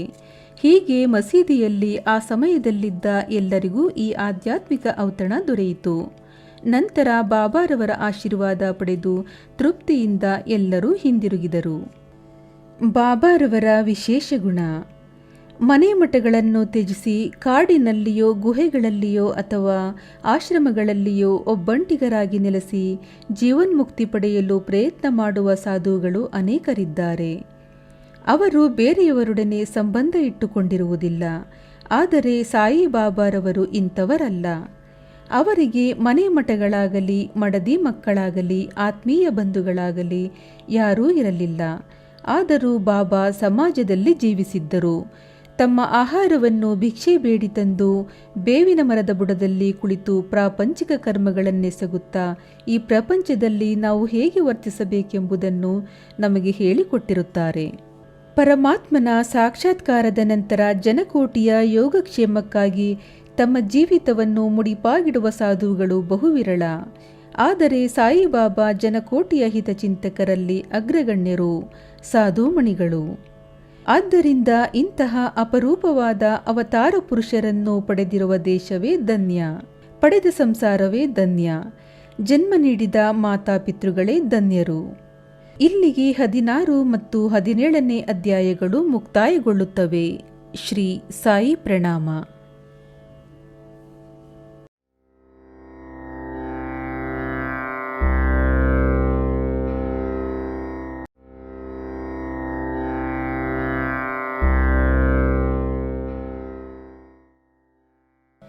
ಶ್ರೀ ಸದ್ಗುರು ಸಾಯಿನಾಥಾಯ ನಮಃ. ಶ್ರೀ ಸಾಯಿ ಸಚ್ಚರಿತೆ 18 ಮತ್ತು 19ನೇ ಅಧ್ಯಾಯಗಳು. ಹೇಮಾಡಪಂತರನ್ನು ಬಾಬಾ ಆಶೀರ್ವದಿಸಿದ್ದುದು. ಸಾಟೆ ಮತ್ತು ದೇಶಮುಖ ಅವರ ಕತೆ. ಸದ್ಭಾವನೆಗೆ ಪ್ರೋತ್ಸಾಹ, ಉಪದೇಶ, ನಿಂದೆ, ದುಡಿಮೆಗೆ ತಕ್ಕ ಪ್ರತಿಫಲ ಇತ್ಯಾದಿ. ಈ ಹಿಂದಿನ 2 ಅಧ್ಯಾಯಗಳಲ್ಲಿ ಬ್ರಹ್ಮಜ್ಞಾನವನ್ನು ಪಡೆಯಲು ಬಂದ ಧನಿಕನನ್ನು ಬಾಬಾರವರು ಹೇಗೆ ಆಧರಿಸಿದರು ಎಂಬುದನ್ನು ವಿವರಿಸಿದ್ದೇನೆ. ಈಗ ಈ 2 ಅಧ್ಯಾಯಗಳಲ್ಲಿ ಬಾಬಾ ಸದ್ಭಾವನೆಯನ್ನು ಹೇಗೆ ಪ್ರೋತ್ಸಾಹಿಸುತ್ತಿದ್ದರು ಎಂಬುದನ್ನು, ಇತರ ವಿಷಯಗಳನ್ನು ಹೇಮಾಡಪಂತರು ಚರ್ಚಿಸಿರುತ್ತಾರೆ. ಸದ್ಗುರುವು ಶಿಷ್ಯನ ಅರ್ಹತೆಯನ್ನು ತಿಳಿದು ಅವನಿಗೆ ಸರಿಯಾದುದನ್ನು ಉಪದೇಶಿಸಿ ಅವನನ್ನು ಸ್ವಾನುಭವದ ಗುರಿಯೆಡೆಗೆ ಸಾಗಿಸುತ್ತಾನೆ. ಈ ವಿಚಾರದಲ್ಲಿ ಗುರುಗಳು ಹೇಳಿಕೊಟ್ಟಿರುವುದನ್ನು ಬೇರೆಯವರಿಗೆ ತಿಳಿಸಬಾರದೆಂದು ಕೆಲವರ ಅಭಿಪ್ರಾಯ. ಅದನ್ನು ಪ್ರಕಟಿಸಿದರೆ ಅದು ನಿಷ್ಪ್ರಯೋಜಕವಾಗುವುದೆಂದು ಅವರು ವಾದಿಸುತ್ತಾರೆ. ಈ ಅಭಿಪ್ರಾಯ ಸರಿಯಲ್ಲ. ಸದ್ಗುರುವು ಮಳೆಗಾಲದ ಮೋಡಗಳಿದ್ದಂತೆ ಧಾರಾಕಾರವಾಗಿ ಅವನು ಮಳೆ ಸುರಿಸಬಲ್ಲನು. ಅಂದರೆ ತನ್ನ ಅಮೃತ ವಚನಗಳನ್ನು ಎಲ್ಲೆಡೆಗೂ ಹರಡಬಲ್ಲನು. ಇದನ್ನು ನಾವು ಅನುಭವಿಸಿ ಜ್ಞಾನೋದಯವಾದ ನಂತರ ಯಾವ ಆಶೆಯೂ ಇಲ್ಲದೆ ಅದನ್ನು ಇತರರ ಸೇವೆಗಾಗಿ ಸದ್ವಿನಿಯೋಗ ಮಾಡಬೇಕು. ಉದಾಹರಣೆ: ಬುಧ ಕೌಶಿಕ ಮುನಿಯು ತಾನು ಕನಸಿನಲ್ಲಿ ಕಂಡ ರಾಮರಕ್ಷಾ ಸ್ತೋತ್ರವನ್ನು ಪ್ರಕಟಿಸಿದ್ದಾನೆ. ಮಮತೆಯುಳ್ಳ ಮಾತೆಯು ತನ್ನ ಕಂದನ ಆರೋಗ್ಯವನ್ನು ಗಮನದಲ್ಲಿಟ್ಟುಕೊಂಡು ಕಹಿಯಾದ ಔಷಧಗಳನ್ನು ಬಲಾತ್ಕಾರವಾಗಿ ಕಂದನಿಗೆ ಕುಡಿಸುವಂತೆ ಸಂತಶ್ರೇಷ್ಠ ಸಾಯಿಬಾಬಾರವರು ತಮ್ಮ ಭಕ್ತರಿಗೆ ಆಧ್ಯಾತ್ಮಿಕ ಬೋಧನೆ ಮಾಡುತ್ತಿದ್ದರು. ಅವರ ರೀತಿ ಗುಪ್ತವಾಗಿರದೆ ಎಲ್ಲರಿಗೂ ಗೋಚರಿಸುವಂತಿತ್ತು. ಅವರ ಬೋಧನೆಗಳಿಂದ ನಾವು ಗುರಿ ಸಾಧಿಸಬಹುದಾಗಿತ್ತು. ಬಾಬಾರವರಂಥ ಗುರುಗಳು ನಮ್ಮ ಜ್ಞಾನಚಕ್ಷುಗಳನ್ನು ತೆರೆದು ಆತ್ಮದ ಸೌಂದರ್ಯವನ್ನು ತೋರಿಸಿ ಭಕ್ತಿ ಮಾರ್ಗವನ್ನು ಅವಲಂಬಿಸಲು ಸಹಾಯ ಮಾಡುತ್ತಾರೆ. ಇದಾದ ನಂತರ ನಮ್ಮ ಇಂದ್ರಿಯ ಚಾಪಲ್ಯಗಳು ದೂರವಾಗಿ ವಿವೇಕ ಮತ್ತು ವೈರಾಗ್ಯವೆಂಬ ಅವಳಿ ಜವಳಿ ಫಲಗಳು ನಮ್ಮ ಕರಗತವಾಗುತ್ತವೆ ಮತ್ತು ಪರಮಜ್ಞಾನ ಕನಸಿನಲ್ಲಿಯೂ ಸಹ ಉಕ್ಕಿ ಹರಿಯುತ್ತದೆ. ನಾವು ಸದ್ಗುರುವಿನ ಸಂಘದಲ್ಲಿದ್ದು ಅವನ ಪ್ರೀತಿಗೆ ಪಾತ್ರರಾದ ಕೂಡಲೇ ಇವೆಲ್ಲವನ್ನೂ ಹೊಂದಬಹುದು.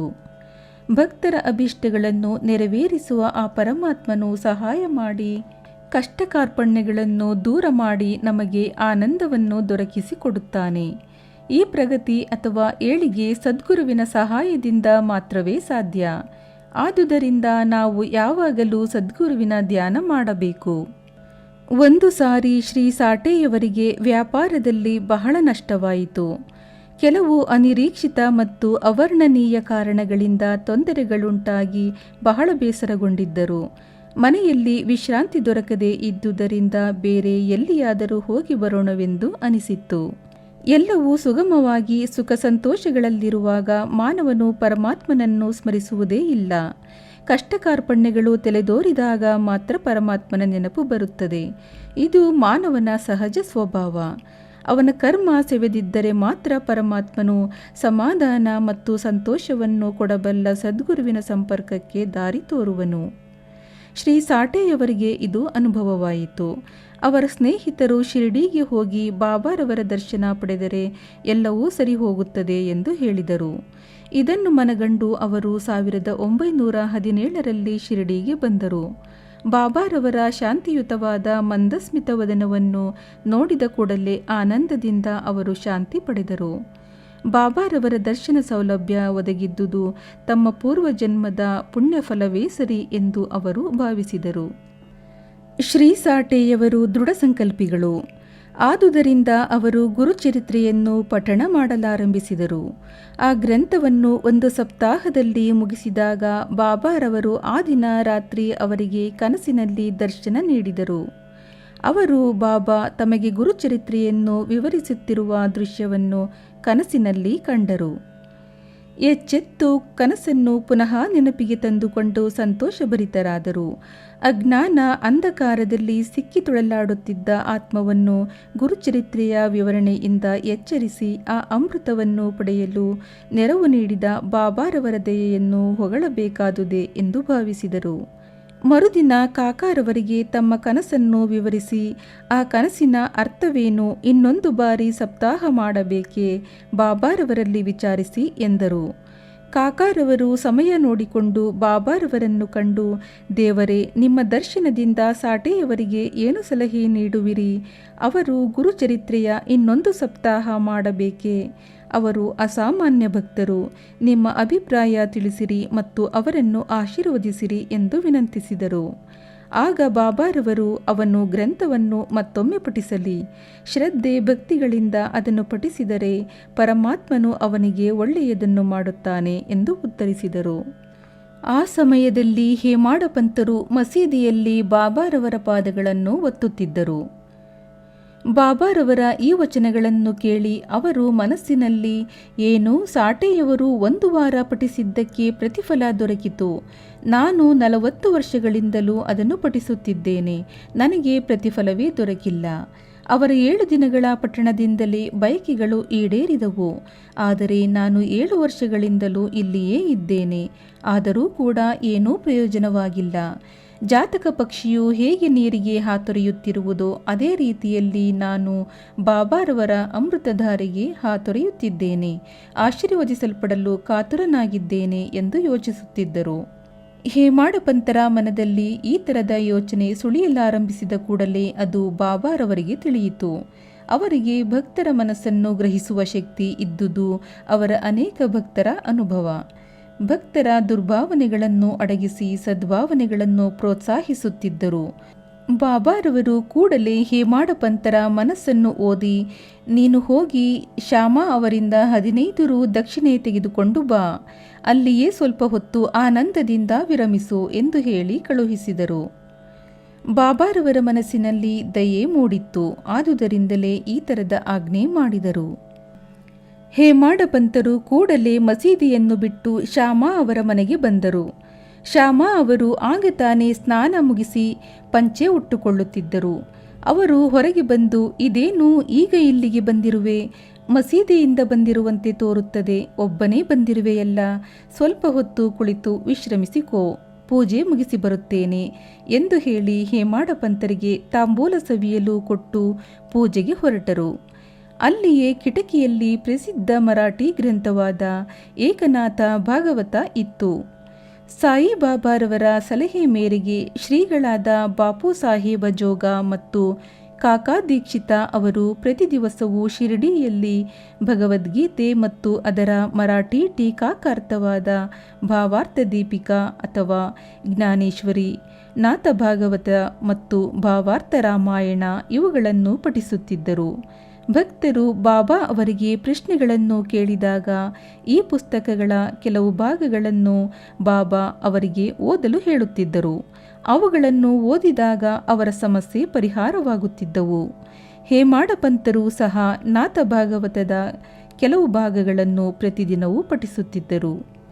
ಅಂದು ಹೇಮಾಡ ಪಂತರು ಕೆಲವು ಭಕ್ತರ ಸಂಗಡ ಮಸೀದಿಗೆ ಹೋಗಬೇಕಾದ ಸಂದರ್ಭ ಒದಗಿದ್ದುದರಿಂದ ಗ್ರಂಥ ಪಠಣೆ ಪೂರ್ಣ ಮುಗಿಸಲಾಗಿರಲಿಲ್ಲ. ಶಾಮಾರವರ ಮನೆಗೆ ಬಂದು ಆ ಗ್ರಂಥವನ್ನು ಕೈಗೆ ತೆಗೆದುಕೊಂಡು ತೆರೆದಾಗ ಅವರು ಇನ್ನೂ ಮುಗಿಸದೇ ಇದ್ದ ಭಾಗ ಸರಿಯಾಗಿ ಬಂದಿತು.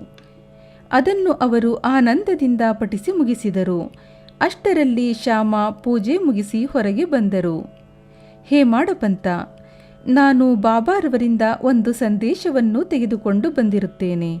ಅವರು ನಿಮ್ಮಿಂದ 15 ರೂಪಾಯಿ ದಕ್ಷಿಣೆ ಕೇಳಿ ತೆಗೆದುಕೊಂಡು ಬಾ ಎಂದು ಹೇಳಿರುತ್ತಾರೆ ಮತ್ತು ನಿಮ್ಮೊಡನೆ ಸ್ವಲ್ಪ ಹೊತ್ತು ಮಾತುಕತೆ ಮುಗಿಸಿ ವಿರಾಮದಿಂದ ಬಾ ಎಂದು ಹೇಳಿರುತ್ತಾರೆ.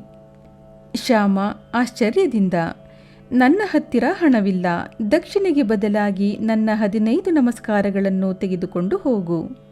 ಹೇಮಾಡ ಪಂತ, ಸರಿ, ನಿಮ್ಮ 15 ನಮಸ್ಕಾರಗಳನ್ನು ತೆಗೆದುಕೊಂಡಿರುತ್ತೇನೆ. ಸ್ವಲ್ಪ ಹೊತ್ತು ಕಾಲ ಕಳೆಯೋಣ. ಶ್ಯಾಮ, ಸರಿ, ಕುಳಿತುಕೋ. ಪರಮಾತ್ಮನ ಅಂದರೆ ಬಾಬಾರವರ ಲೀಲೆಗಳು ಅತ್ಯಾಶ್ಚರ್ಯಕರವಾದವುಗಳಲ್ಲವೇ? ನಾನು ಹಳ್ಳಿಯ ಹುಂಬ, ನೀನು ಎಷ್ಟಾದರೂ ನಾಗರಿಕ. ಇಲ್ಲಿಗೆ ಬಂದ ನಂತರ ನಿನಗೂ ಅನೇಕ ಲೀಲೆಗಳ ಅನುಭವವಾಗಿರಬಹುದು. ನಾನು ವಿವರಿಸುವುದೇನಿದೆ, ಎಲೆ ತೆಗೆದುಕೋ. ಸ್ವಲ್ಪ ಹೊತ್ತಿನಲ್ಲಿ ಬಟ್ಟೆ ಧರಿಸಿ ಬರುತ್ತೇನೆ ಎಂದರು. ಸ್ವಲ್ಪ ಹೊತ್ತಿನಲ್ಲಿಯೇ ಶ್ಯಾಮ ಹೇಮಾಡ ಪಂತರ ಹತ್ತಿರ ಬಂದು ಪುನಃ ಮಾತನಾಡುತ್ತಾ ಕುಳಿತರು. ಅವರು ಈ ಸಾಯಿಯವರ ಲೀಲೆ ಅಗಾಧವಾದದ್ದು. ಅವರ ಲೀಲೆಗಳಿಗೆ ಅಂತ್ಯವೇ ಇಲ್ಲ. ನಮ್ಮಂಥವರಿಗೇನು ತಿಳಿದಿದೆ? ಬಾಬಾರವರೇ ನೇರವಾಗಿ ಏಕೆ ಹೇಳಬಾರದು? ನಿನ್ನಂಥ ವಿದ್ವಾಂಸನನ್ನೇಕೆ ನನ್ನ ಬಳಿಗೆ ಕಳುಹಿಸಬೇಕು? ಅವರ ಮರ್ಮವನ್ನು ತಿಳಿಯಲು ಅಸಾಧ್ಯ. ಒಂದೇ ಮಾತಿನಲ್ಲಿ ಹೇಳುವುದಾದರೆ ಅವರನ್ನು ಗ್ರಹಿಸಲು ಮನುಷ್ಯ ಮಾತ್ರರಿಂದ ಸಾಧ್ಯವೇ ಇಲ್ಲ. ಈ ಸಂದರ್ಭದಲ್ಲಿ ನನಗೊಂದು ಕತೆ ನೆನಪಿಗೆ ಬರುತ್ತದೆ. ಅದು ನನಗೆ ಸ್ವಂತ ಗೊತ್ತಿದೆ, ಹೇಳುತ್ತೇನೆ ಕೇಳು. ಭಕ್ತನು ಶ್ರದ್ಧೆ ಭಕ್ತಿಯುಳ್ಳವನಾಗಿದ್ದರೆ ಪ್ರತಿಫಲ ಶೀಘ್ರದಲ್ಲಿಯೇ ದೊರಕುತ್ತದೆ. ಕೆಲವು ಸಾರಿ ಬಾಬಾ ಭಕ್ತರನ್ನು ಕಠಿಣ ಪರೀಕ್ಷೆಗೆ ಗುರಿಪಡಿಸಿ ನಂತರ ಉಪದೇಶ ನೀಡುತ್ತಾರೆ ಎಂದರು. ಉಪದೇಶವೆಂಬ ಪದವನ್ನು ಕೇಳುತ್ತಿದ್ದಂತೆಯೇ ಹೇಮಾಡ ಪಂತರಿಗೆ ಗುರುಚರಿತ್ರೆ ಸಂಗತಿ ನೆನಪಿಗೆ ಬಂದು ನನ್ನನ್ನು ಪರೀಕ್ಷಿಸಿ ನನ್ನ ಮನಸ್ಸಿಗೆ ಶಾಂತಿ ಕೊಡಬೇಕೆಂದು ನನ್ನನ್ನು ಇಲ್ಲಿಗೆ ಬಾಬಾ ಕಳುಹಿಸಿರಬಹುದೆಂದೆನಿಸಿತು. ತಕ್ಷಣವೇ ಆ ವಿಚಾರವನ್ನು ಬದಿಗಿಟ್ಟು ಶ್ಯಾಮ ಹೇಳುತ್ತಿದ್ದ ಕಥೆಯನ್ನು ಅವರು ಕೇಳಿದರು. ರಾಧಾಬಾಯಿ ದೇಶಮುಖ. ರಾಧಾಬಾಯಿ ಎಂಬ ವೃದ್ಧಳು ಕಾಶಾಬಾ ದೇಶಮುಖರ ತಾಯಿ. ಬಾಬಾ ಅವರ ಕೀರ್ತಿಯನ್ನು ಕೇಳಿ ಅವಳು ಸಹ ಸಂಗಮನೇರದ ಜನರ ಜೊತೆಯಲ್ಲಿ ಶಿರ್ಡಿಗೆ ಬಂದಳು. ಬಾಬಾರವರನ್ನು ಮನಸಾರೆ ಪ್ರೀತಿಸುತ್ತಿದ್ದಳು.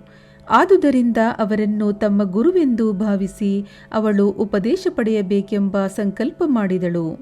ಅವಳಿಗೆ ಇನ್ನೇನೂ ಗೊತ್ತಿರಲಿಲ್ಲ. ಬಾಬಾರವರು ತಮ್ಮನ್ನು ಸ್ವೀಕರಿಸಿ ಉಪದೇಶಿಸದೇ ಇದ್ದರೆ ಮರಣಾಂತಿಕ ಉಪವಾಸ ವ್ರತ ಮಾಡಬೇಕೆಂದು ನಿರ್ಧರಿಸಿ ಮನೆಗೆ ಹೋಗಿ ಅಂದಿನಿಂದ ನೀರು ಮತ್ತು ಆಹಾರವನ್ನು ತೊರೆದಳು. ಇದನ್ನು ನೋಡಿ ನನಗೆ ಗಾಬರಿಯಾಯಿತು. ಆದ್ದರಿಂದ ಅವಳ ಪರವಾಗಿ ಬಾಬಾ ಹತ್ತಿರ ನಾನು ಹೋಗಿ, ದೇವಾ, ಇದು ನಿನ್ನ ಎಂಥ ಲೀಲೆ! ನೀನು ಅನೇಕರನ್ನು ಇಲ್ಲಿಗೆ ಕರೆಯಿಸುವೆ, ಆಶೀರ್ವದಿಸುವೆ. ಆ ವೃದ್ಧಳ ಬಗ್ಗೆ ನಿನಗೆ ತಿಳಿದಿಲ್ಲವೇ? ಅವಳು ನಿನ್ನನ್ನೇ ನಂಬಿರುತ್ತಾಳೆ. ನೀನು ಅವಳನ್ನು ಆಶೀರ್ವದಿಸಿ ಉಪದೇಶ ನೀಡದಿದ್ದಲ್ಲಿ ಮರಣಾಂತಿಕ ಉಪವಾಸ ಮಾಡುವೆನೆಂದು ನಿರ್ಧರಿಸಿರುತ್ತಾಳೆ. ಆದುದರಿಂದ ದಯಮಾಡಿ ಅವಳನ್ನು ಆಶೀರ್ವದಿಸು ಎಂದು ಕೇಳಿದೆನು. ಬಾಬಾರವರು ಅವಳ ದೃಢ ಸಂಕಲ್ಪವನ್ನು ತಿಳಿದು ಅವಳನ್ನು ಕರೆಯಿಸಿ ಈ ಕೆಳಗೆ ಹೇಳಿದಂತೆ ಅವಳನ್ನು ಸಂಬೋಧಿಸಿ ಅವಳ ಮನಸ್ಸನ್ನು ಮಾರ್ಪಾಟು ಮಾಡಿದರು. ಮಾತೆಯೇ, ಅನ್ಯಾಯವಾಗಿ ನಿಮ್ಮ ದೇಹವನ್ನು ಏತಕ್ಕೆ ದಂಡಿಸಿಕೊಳ್ಳುತ್ತಿದ್ದೀರಿ? ನೀವೇ ನನ್ನ ನಿಜವಾದ ಮಾತೆ. ನಾನು ನಿಮ್ಮ ಪುತ್ರ. ಕನಿಕರವಿಟ್ಟು ನಾನು ಹೇಳುವುದನ್ನು ಕೇಳಿರಿ. ನನ್ನ ಸ್ವಂತ ಅನುಭವವನ್ನೇ ಹೇಳುತ್ತೇನೆ. ನೀವು ಇದನ್ನು ಸರಿಯಾಗಿ ಅರ್ಥ ಮಾಡಿಕೊಂಡರೆ ನಿಮಗೆ ಒಳ್ಳೆಯದಾಗುತ್ತದೆ. ನನಗೆ ಒಬ್ಬ ಗುರು ಇದ್ದರು. ಅವರು ಮಹಾಸಾಧುಗಳು, ದಯಾಮಯರೂ ಆಗಿದ್ದರು. ಅವರಲ್ಲಿ ನಾನು ಬಹಳ ದಿನಗಳ ಕಾಲ ಸೇವೆ ಮಾಡಿದೆ. ಆದರೂ ಒಂದು ದಿನವಾದರೂ ಅವರು ನನಗೆ ಮಂತ್ರೋಪದೇಶ ಮಾಡಲಿಲ್ಲ. ಆದರೂ ಕೂಡ ಅವರನ್ನು ಬಿಡಬಾರದೆಂದು ದೃಢ ಸಂಕಲ್ಪ ಮಾಡಿದೆನು. ಒಂದು ದಿನ ನನ್ನ ತಲೆಯನ್ನು ಬೋಳಿಸಿ ನನ್ನಿಂದ 2 ಕಾಸು ದಕ್ಷಿಣೆ ಕೇಳಿದರು. ಅವುಗಳನ್ನು ನಾನು ಕೂಡಲೇ ಅರ್ಪಿಸಿದೆ. ಅವರು ನಿಜವಾದ ಸಾಧುಗಳಾಗಿದ್ದರೆ ನನ್ನಿಂದ ದಕ್ಷಿಣೆಯನ್ನೇಕೆ ಕೇಳಿದರು ಎಂದು ಪ್ರಶ್ನಿಸಬಹುದು. ಅವರಿಗೆ ಬೇಕಾದುದು ಹಣವಲ್ಲ, ಅದರಿಂದ ಅವರಿಗೇನು ಪ್ರಯೋಜನ? ಅವರು ಕೇಳಿದ 2 ಕಾಸುಗಳು ದೃಢ ನಂಬಿಕೆ ಮತ್ತು ತಾಳ್ಮೆಗಳನ್ನು ಸೂಚಿಸುತ್ತಿದ್ದವು. ನಾನು ಅವೆರಡನ್ನೂ ಅರ್ಪಿಸಿದೆನು. ಅವರಿಗೆ ಸಂತೋಷವಾಯಿತು. ನಾನು 12 ವರ್ಷಗಳ ಕಾಲ ನನ್ನ ಗುರುವಿನ ಸೇವೆಯನ್ನು ಮಾಡಿದೆ. ಅವರು ನನ್ನನ್ನು ಉದ್ಧರಿಸಿದರು. ಆಹಾರ ಮತ್ತು ಬಟ್ಟೆಗಳಿಗೆ ಕೊರತೆ ಇರಲಿಲ್ಲ. ಅವರು ನನ್ನನ್ನು ಬಹಳವಾಗಿ ಪ್ರೀತಿಸುತ್ತಿದ್ದರು. ಒಂದೇ ಮಾತಿನಲ್ಲಿ ಹೇಳುವುದಾದರೆ ಅವರು ಪ್ರೀತಿಯ ಅವತಾರ ಮೂರ್ತಿಗಳಾಗಿದ್ದರು. ಅವರನ್ನು ನಾನು ಹೇಗೆ ವರ್ಣಿಸಲಿ? ಅವರಂಥ ಗುರುಗಳು ವಿರಳ. ನಾನು ಅವರನ್ನು ನೋಡಿದಾಗ ಅವರು ಮಹಾತಪಸ್ಸಿನಲ್ಲಿ ನಿರತರಾಗಿರುವಂತೆ ತೋರುತ್ತಿದ್ದರು. ಹಗಲಿರುಳು ಅವರನ್ನೇ ದೃಷ್ಟಿಸಿ ನೋಡುತ್ತಿದ್ದೆ. ನನಗೆ ಹಸಿವು ಬಾಯಾರಿಕೆ ಆಗುತ್ತಲೇ ಇರಲಿಲ್ಲ. ಅವರಿಲ್ಲದೆ ನನಗೆ ಶಾಂತಿ ಇರುತ್ತಿರಲಿಲ್ಲ. ಗುರುವಿನ ಹೊರತಾಗಿ ನನಗೆ ಧ್ಯಾನ ಮಾಡಲು ಬೇರೆ ಏನೂ ಸರಿ ಹೋಗುತ್ತಿರಲಿಲ್ಲ. ಅವರೇ ನನ್ನ ಸರ್ವಸ್ವವಾಗಿದ್ದರು. ನನ್ನ ಮನಸ್ಸು ಯಾವಾಗಲೂ ಅವರಲ್ಲಿ ಇಟ್ಟಿದ್ದೆ. ಇದೇ ನನ್ನ ಆದ್ಯ ದಕ್ಷಿಣೆ. ತಾಳ್ಮೆ ಮತ್ತೊಂದು ದಕ್ಷಿಣೆ. ಬಹಳ ದಿನಗಳ ಕಾಲ ತಾಳ್ಮೆಯಿಂದ ಇದ್ದು ಅವರ ಸೇವೆ ಮಾಡುತ್ತಿದ್ದೆ. ತಾಳ್ಮೆಯೇ ಸಂಸಾರ ಸಾಗರವನ್ನು ದಾಟಿಸುವ ದೋಣಿ. ತಾಳ್ಮೆಯೇ ಮನುಷ್ಯನಿಗೆ ಭೂಷಣ. ಅದು ಪಾಪಗಳನ್ನು ನಿರ್ಮೂಲ ಮಾಡಿ ಕಷ್ಟ ಕಾರ್ಪಣ್ಯಗಳನ್ನು ತೊಲಗಿಸಿ ಜಯವನ್ನು ಪಡೆಯಲು ಸಹಾಯವೆಸಗುತ್ತದೆ. ತಾಳ್ಮೆಯೇ ಗುಣಗಳ ಗಣಿ. ವಿಶ್ವಾಸ ಮತ್ತು ತಾಳ್ಮೆ, ಶ್ರದ್ಧೆ ಮತ್ತು ಸಬೂರಿ ಅವಳಿ ಜವಳಿ ಸಹೋದರಿಗಳಂತೆ. ನನ್ನ ಗುರುವು ನನ್ನಿಂದ ಏನನ್ನೂ ಬಯಸಲಿಲ್ಲ. ಅವರು ನನ್ನನ್ನು ಸದಾ ರಕ್ಷಿಸುತ್ತಿದ್ದರು. ಕೆಲವು ಸಾರಿ ಅವರೊಡನೆಯೂ ಮತ್ತೆ ಕೆಲವು ಸಾರಿ ಅವರನ್ನು ಅಗಲಿಯೂ ಇದ್ದೆನು. ಆದರೂ ಅವರ ಪ್ರೇಮ ಅಚಲವಾಗಿತ್ತು. ಯಾವಾಗಲೂ ತಮ್ಮ ಕೃಪಾದೃಷ್ಟಿಯಿಂದ ನನ್ನನ್ನು ಕಾಪಾಡುತ್ತಿದ್ದರು. ತಾಯಿಯೇ, ನನ್ನ ಗುರುವು ನನಗೆ ಯಾವ ಮಂತ್ರವನ್ನೂ ಉಪದೇಶಿಸಲಿಲ್ಲ. ಆದ್ದರಿಂದ ನಾನು ನಿಮಗೆ ಏನು ಉಪದೇಶಿಸಲಿ? ಗುರುವಿನ ಕೃಪಾ ಕಟಾಕ್ಷವೇ ಸಂತಸದ ಕಾರಣವೆಂದು ತಿಳಿಯಿರಿ. ಯಾರಿಂದಲೂ ಮಂತ್ರ ಅಥವಾ ಉಪದೇಶ ಪಡೆಯಲು ಪ್ರಯತ್ನಿಸಬೇಡಿ. ನನ್ನನ್ನು ತಮ್ಮ ಭಾವನೆಯ ಪ್ರತೀಕವನ್ನಾಗಿ ಮಾಡಿಕೊಂಡು ನನ್ನಲ್ಲಿ ಅಚಲ ವಿಶ್ವಾಸವಿಡಿ. ನನ್ನನ್ನು ಮನಃಪೂರ್ವಕವಾಗಿ ನೋಡಿದರೆ ನಾನು ನಿಮಗೆ ಅದೇ ರೀತಿ ನೋಡುತ್ತೇನೆ. ಈ ಮಸೀದಿಯಲ್ಲಿ ಕುಳಿತು ನಾನು ಸದಾ ಸತ್ಯವನ್ನೇ ನುಡಿಯುತ್ತೇನೆ. ಇದಕ್ಕೆ ಯಾವ ಸಾಧನೆಯೂ ಅಥವಾ ಶಾಸ್ತ್ರಗಳ ಪಾಂಡಿತ್ಯವೂ ಬೇಕಿಲ್ಲ. ಯಾರು ಗುರುವನ್ನೇ ಹರಿಹರ ಬ್ರಹ್ಮಾದಿಗಳೆಂದು ಆರಾಧಿಸುವರೋ ಅವರು ಆಶೀರ್ವದಿಸಲ್ಪಡುತ್ತಾರೆ. ಈ ರೀತಿ ಉಪದೇಶಿಸಲ್ಪಟ್ಟ ರಾಧಾಬಾಯಿಯು ಸಂಪೂರ್ಣ ವಿಶ್ವಾಸದಿಂದ ತನ್ನ ಉಪವಾಸವನ್ನು ಬಿಟ್ಟಳು. ಇದನ್ನು ಸಮಯಕ್ಕೆ ಸರಿಯಾಗಿ ಕೇಳಿದ ಹೇಮಾಡಪಂತರು ಅಚ್ಚರಿಗೊಂಡರು. ಆನಂದಕ್ಕೆ ಪಾರವಿಲ್ಲದೆ ಅವರು ಕ್ಷಣಕಾಲ ಸ್ತಂಭೀಭೂತರಾದರು. ಇದನ್ನು ನೋಡಿದ ಶ್ಯಾಮ ಅವರು, ಏನು ಸಮಾಚಾರ, ಏತಕ್ಕೆ ಸುಮ್ಮನಿದ್ದೀಯೇ? ಇನ್ನಷ್ಟು ಲೀಲೆಗಳನ್ನು ವಿವರಿಸಲಿ ಎಂದರು. ಆ ಸಮಯಕ್ಕೆ ಸರಿಯಾಗಿ ಮಧ್ಯಾಹ್ನದ ಆರತಿ ಸಮಯವಾಯಿತೆಂದು ಮಸೀದಿಯ ಗಂಟೆ ಬಾರಿಸತೊಡಗಿತು. ಇದನ್ನು ಕೇಳಿ ಇಬ್ಬರೂ ಮಸೀದಿಗೆ ಹೊರಟರು. ಎಲ್ಲರೂ ಆರತಿ ಹಾಡುತ್ತಿದ್ದರು. ಶ್ಯಾಮ ಅವರು ಹೇಮಾಡಪಂತರನ್ನು ಸಂಗಡ ಕರೆದುಕೊಂಡು ಮಸೀದಿಗೆ ಬಂದು ಬಾಬಾರವರ ಬಲಗಡೆ ಕುಳಿತರು. ಹೇಮಾಡಪಂತರು ಬಾಬಾರವರ ಮುಂದೆ ಕುಳಿತರು. ಇದನ್ನು ಕಂಡ ಬಾಬಾರವರು ಹೇಮಾಡಪಂತರಿಗೆ ಶ್ಯಾಮ ಅವರಿಂದ ತಂದ ದಕ್ಷಿಣೆಯನ್ನು ಕೊಡಲು ಕೇಳಿದರು. ಹೇಮಾಡಪಂತರು ಶ್ಯಾಮ ಅವರು 15 ನಮಸ್ಕಾರಗಳನ್ನು ಮಾತ್ರ ಕೊಟ್ಟಿರುತ್ತಾರೆಂದು ತಿಳಿಸಿದರು. ಆಗ ಬಾಬಾರವರು, ಸರಿ, ನಾನು ಹೇಳಿದ ಪ್ರಕಾರ ಏನಾದರೂ ಮಾತುಕತೆ ನಡೆಸಿದಿರಾ? ಹಾಗಿದ್ದರೆ ಯಾವ ವಿಚಾರ ಪ್ರಸ್ತಾಪಿಸಿದಿರಿ ಎಂದು ಕೇಳಿದರು. ಗಂಟೆಗಳು ಮತ್ತು ಮೃದಂಗದ ಶಬ್ದ ಮತ್ತು ಹಾಡುಗಳು ಇವೊಂದನ್ನೂ ಲಕ್ಷಿಸದೆ ಹೇಮಾಡಪಂತರು ಆನಂದದಿಂದ ನಡೆದ ವಿಚಾರವೆಲ್ಲವನ್ನೂ ಹೇಳತೊಡಗಿದರು. ಬಾಬಾರವರು ಸಹ ಕೇಳುತ್ತಿದ್ದರು. ಹೇಮಾಡಪಂತರು ಮಾತನಾಡಿದುದೆಲ್ಲವನ್ನೂ ಹೇಳುತ್ತಾ, ನಿಜಕ್ಕೂ ಆ ವೃದ್ಧಳ ಕಥೆಯಿಂದ ನನ್ನನ್ನು ಪರೋಕ್ಷವಾಗಿ ಆಶೀರ್ವದಿಸಿದ್ದೀರಿ ಬಾಬಾ ಎಂದರು. ಬಾಬಾರವರು, ಕತೆ ನಿಜವಾಗಿಯೂ ಅದ್ಭುತವಾದದ್ದು. ಆದರೆ ನೀನು ಹೇಗೆ ಆಶೀರ್ವದಿಸಲ್ಪಟ್ಟೆ, ವಿವರಿಸು ಎಂದರು. ಹೇಮಾಡಪಂತರು ಕೇಳಿದ ವಿಷಯವನ್ನು ವಿಶದವಾಗಿ ಹೇಳಿದರು. ಬಾಬಾರವರು ಆನಂದದಿಂದ, ನಿನಗೆ ಆ ಕಥೆಯು ಪೂರ್ಣ ಅರ್ಥವಾಯಿತೆ ಎಂದು ಕೇಳಿದರು. ಹೇಮಾಡಪಂತರು, ಹೌದು ಬಾಬಾ, ನನಗೆ ಈಗ ಶಾಂತಿ ದೊರಕಿದೆ ಎಂದರು. ಆಗ ಬಾಬಾರವರು, ನನ್ನ ರೀತಿ ಅದ್ವಿತೀಯವಾದದ್ದು. ಈ ಒಂದು ಕಥೆಯನ್ನು ಜ್ಞಾಪಕದಲ್ಲಿಟ್ಟುಕೊಂಡರೆ ನಿನಗೆ ಉಪಯೋಗವಾಗುತ್ತದೆ. ಆತ್ಮಜ್ಞಾನ ದೊರೆಯಬೇಕಾದರೆ ಭಕ್ತಿ ಅತ್ಯವಶ್ಯಕ. ಇದನ್ನು ನಿರಂತರವಾಗಿ ಅಭ್ಯಾಸ ಮಾಡಿದರೆ ನಿನ್ನ ವೃತ್ತಿಗಳು ಸಮಾಧಾನವಾಗುತ್ತವೆ. ಆಶಾರಹಿತನಾಗಿ ನಿನ್ನ ಮನಸ್ಸನ್ನು ಆ ಪರಮಾತ್ಮನಲ್ಲಿಡು, ಆಗ ಗುರಿಯನ್ನು ಸಾಧಿಸಬಹುದು. ಯಾವಾಗಲೂ ನನ್ನ ನಿರಾಕಾರ ರೂಪವನ್ನೇ ಧ್ಯಾನಿಸು. ಇದು ಸಾಧ್ಯವಿಲ್ಲದಿದ್ದರೆ ಹಗಲಿರುಳು ನೀನು ನೋಡುತ್ತಿರುವ ಈ ರೂಪವನ್ನೇ ಧ್ಯಾನಿಸು. ಈ ರೀತಿ ಧ್ಯಾನ ಮಾಡುತ್ತಿದ್ದರೆ ನಿನ್ನ ವೃತ್ತಿಗಳು ಒಂದು ದಾರಿಯನ್ನು ಅನುವರ್ತಿಸುತ್ತವೆ. ಆಗ ಧ್ಯಾತ, ಧ್ಯಾನ, ಧ್ಯೇಯ ಇವುಗಳಿಗಿರುವ ವ್ಯತ್ಯಾಸವು ದೂರವಾಗುತ್ತದೆ. ಆಗ ನಿನ್ನ ಮನಸ್ಸು ಬ್ರಹ್ಮನಲ್ಲಿ ಐಕ್ಯವಾಗುತ್ತದೆ. ಆಮೆಯು ನದಿಯ ಒಂದು ದಡದಲ್ಲಿದ್ದು ಅದರ ಮರಿಗಳು ಇನ್ನೊಂದು ದಡದಲ್ಲಿದ್ದರೂ ಅದರ ದೃಷ್ಟಿ ಮಾತ್ರವೇ ಅವುಗಳಿಗೆ ಆಹಾರವಿದ್ದಂತೆ. ಅದು ಮರಿಗಳಿಗೆ ಹಾಲನ್ನಾಗಲಿ ಆಹಾರವನ್ನಾಗಲಿ ಕೊಡಬೇಕಿಲ್ಲ. ಗುರುವಿಗೂ ಶಿಷ್ಯನಿಗೂ ಅದೇ ರೀತಿ ಸಂಬಂಧವಿದೆ ಎಂದು ಬಾಬಾ ಹೇಳಿದರು. ಈ ರೀತಿ ಹೇಳುತ್ತಿರುವಾಗ ಆರತಿ ಮತ್ತು ವಾದ್ಯ ಮುಗಿದು ಜನರು ಏಕಕಂಠದಿಂದ ಜ್ಞಾನಿಯೂ ಸಚ್ಚಿದಾನಂದ ರೂಪನೂ ಆದ ಸದ್ಗುರು ಸಾಯಿಬಾಬಾ ಅವರಿಗೆ ಜಯವಾಗಲಿ ಎಂದು ಘೋಷಿಸಿದರು. ಇದಾದ ನಂತರ ಪ್ರಸಾದ ವಿನಿಯೋಗವಾಯಿತು. ಬಾಪು ಸಾಹೇಬ ಜೋಗ ಅವರು ಯಥಾಪ್ರಕಾರ ಬಾಬಾ ಅವರಿಗೆ ನಮಸ್ಕರಿಸಿ ಸಕ್ಕರೆ ಕೊಟ್ಟರು. ಬಾಬಾ ಆಗ ಸಕ್ಕರೆಯನ್ನು ಹೇಮಾಡ ಪಂತರಿಗೆ ಕೊಟ್ಟು, ಈ ಕಥೆಯನ್ನು ನೀನು ಮನಸಾರೆ ಜ್ಞಾಪಕದಲ್ಲಿಟ್ಟುಕೋ. ನಿನ್ನ ಜೀವನ ಸಕ್ಕರೆಯಷ್ಟೇ ಸಿಹಿಯಾಗುತ್ತದೆ. ನಿನ್ನ ಅಭೀಷ್ಟಗಳೆಲ್ಲವೂ ಸಿದ್ಧಿಸಿ ನೀನು ಸುಖಿಯಾಗಿರು ಎಂದು ಆಶೀರ್ವದಿಸಿದರು. ವಾಚಕ ಮಹಾಶಯರೇ, ಹೇಮಾಡ ಪಂತರಿಗೆ ಕಲ್ಲು ಸಕ್ಕರೆ ದೊರಕಿತು. ನಮಗೆ ಸಾಯಿ ಲೀಲಾಮೃತ ದೊರಕಿದೆ. ಅದನ್ನು ಮನದಣಿಯುವಂತೆ ಸೇವಿಸಿ ಪರಮಾತ್ಮನನ್ನು ಧ್ಯಾನಿಸೋಣ. ಬಾಬಾರವರ ಕೃಪೆಯಿಂದ ಸಂತೋಷದಿಂದಿರೋಣ. ಬಾಬಾರವರ ವಚನಗಳು. ಬಾಬಾರವರ ವಚನಗಳು ಅಮೂಲ್ಯವಾದವುಗಳು. ಅವುಗಳನ್ನು ನಾವು ಜ್ಞಾಪಕದಲ್ಲಿಟ್ಟುಕೊಂಡು ಅವುಗಳಂತೆ ನಾವು ವರ್ತಿಸಿದರೆ ನಿಜವಾಗಿ ನಮಗೆ ಒಳ್ಳೆಯದಾಗುತ್ತದೆ. ಅವುಗಳೆಂದರೆ, ಯಾರೂ ತಮ್ಮ ಋಣಾನುಬಂಧವಿಲ್ಲದೆ ಎಲ್ಲಿಗೂ ಹೋಗಲಾರರು. ಯಾವ ಮನುಷ್ಯನೇ ಆಗಲಿ ಪ್ರಾಣಿಯೇ ಆಗಲಿ ನಿಮ್ಮ ಬಳಿ ಬಂದರೆ ನಿರ್ದಯೆಯಿಂದ ಓಡಿಸಬೇಡಿರಿ.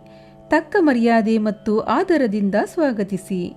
ಬಾಯಾರಿಕೆಯಾದವನಿಗೆ ನೀರು ಕೊಟ್ಟರೆ, ಹಸಿದವನಿಗೆ ಆಹಾರ ನೀಡಿದರೆ, ಬಡವರಿಗೆ ಉಡುಪು ಕೊಟ್ಟರೆ, ಅಪರಿಚಿತ ಪ್ರಯಾಣಿಕರಿಗೆ ನಿಮ್ಮ ಮನೆಯ ಪಡಸಾಲೆಯ ಮೇಲೆ ಮಲಗಿಕೊಳ್ಳಲು ಸ್ಥಳ ಕೊಟ್ಟರೆ ಶ್ರೀಹರಿಯು ಸಂತೃಪ್ತನಾಗುವನು.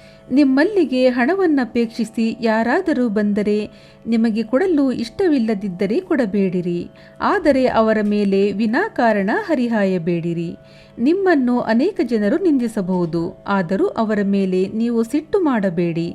ನೀವು ತಾಳ್ಮೆಯಿಂದ ವರ್ತಿಸಿದರೆ ಖಂಡಿತವಾಗಿಯೂ ನಿಮಗೆ ಶಾಂತಿ ದೊರಕುತ್ತದೆ. ಪ್ರಪಂಚವೇ ತಲೆ ಕೆಳಗಾದರೂ ಸರಿ, ನಿಮ್ಮ ಸ್ಥಳ ಬಿಟ್ಟು ಕದಲಬೇಡಿರಿ. ನಿಂತಲ್ಲಿಯೇ ನಿಂತು ಆಗು ಹೋಗುಗಳನ್ನು ಗಮನಿಸಿರಿ.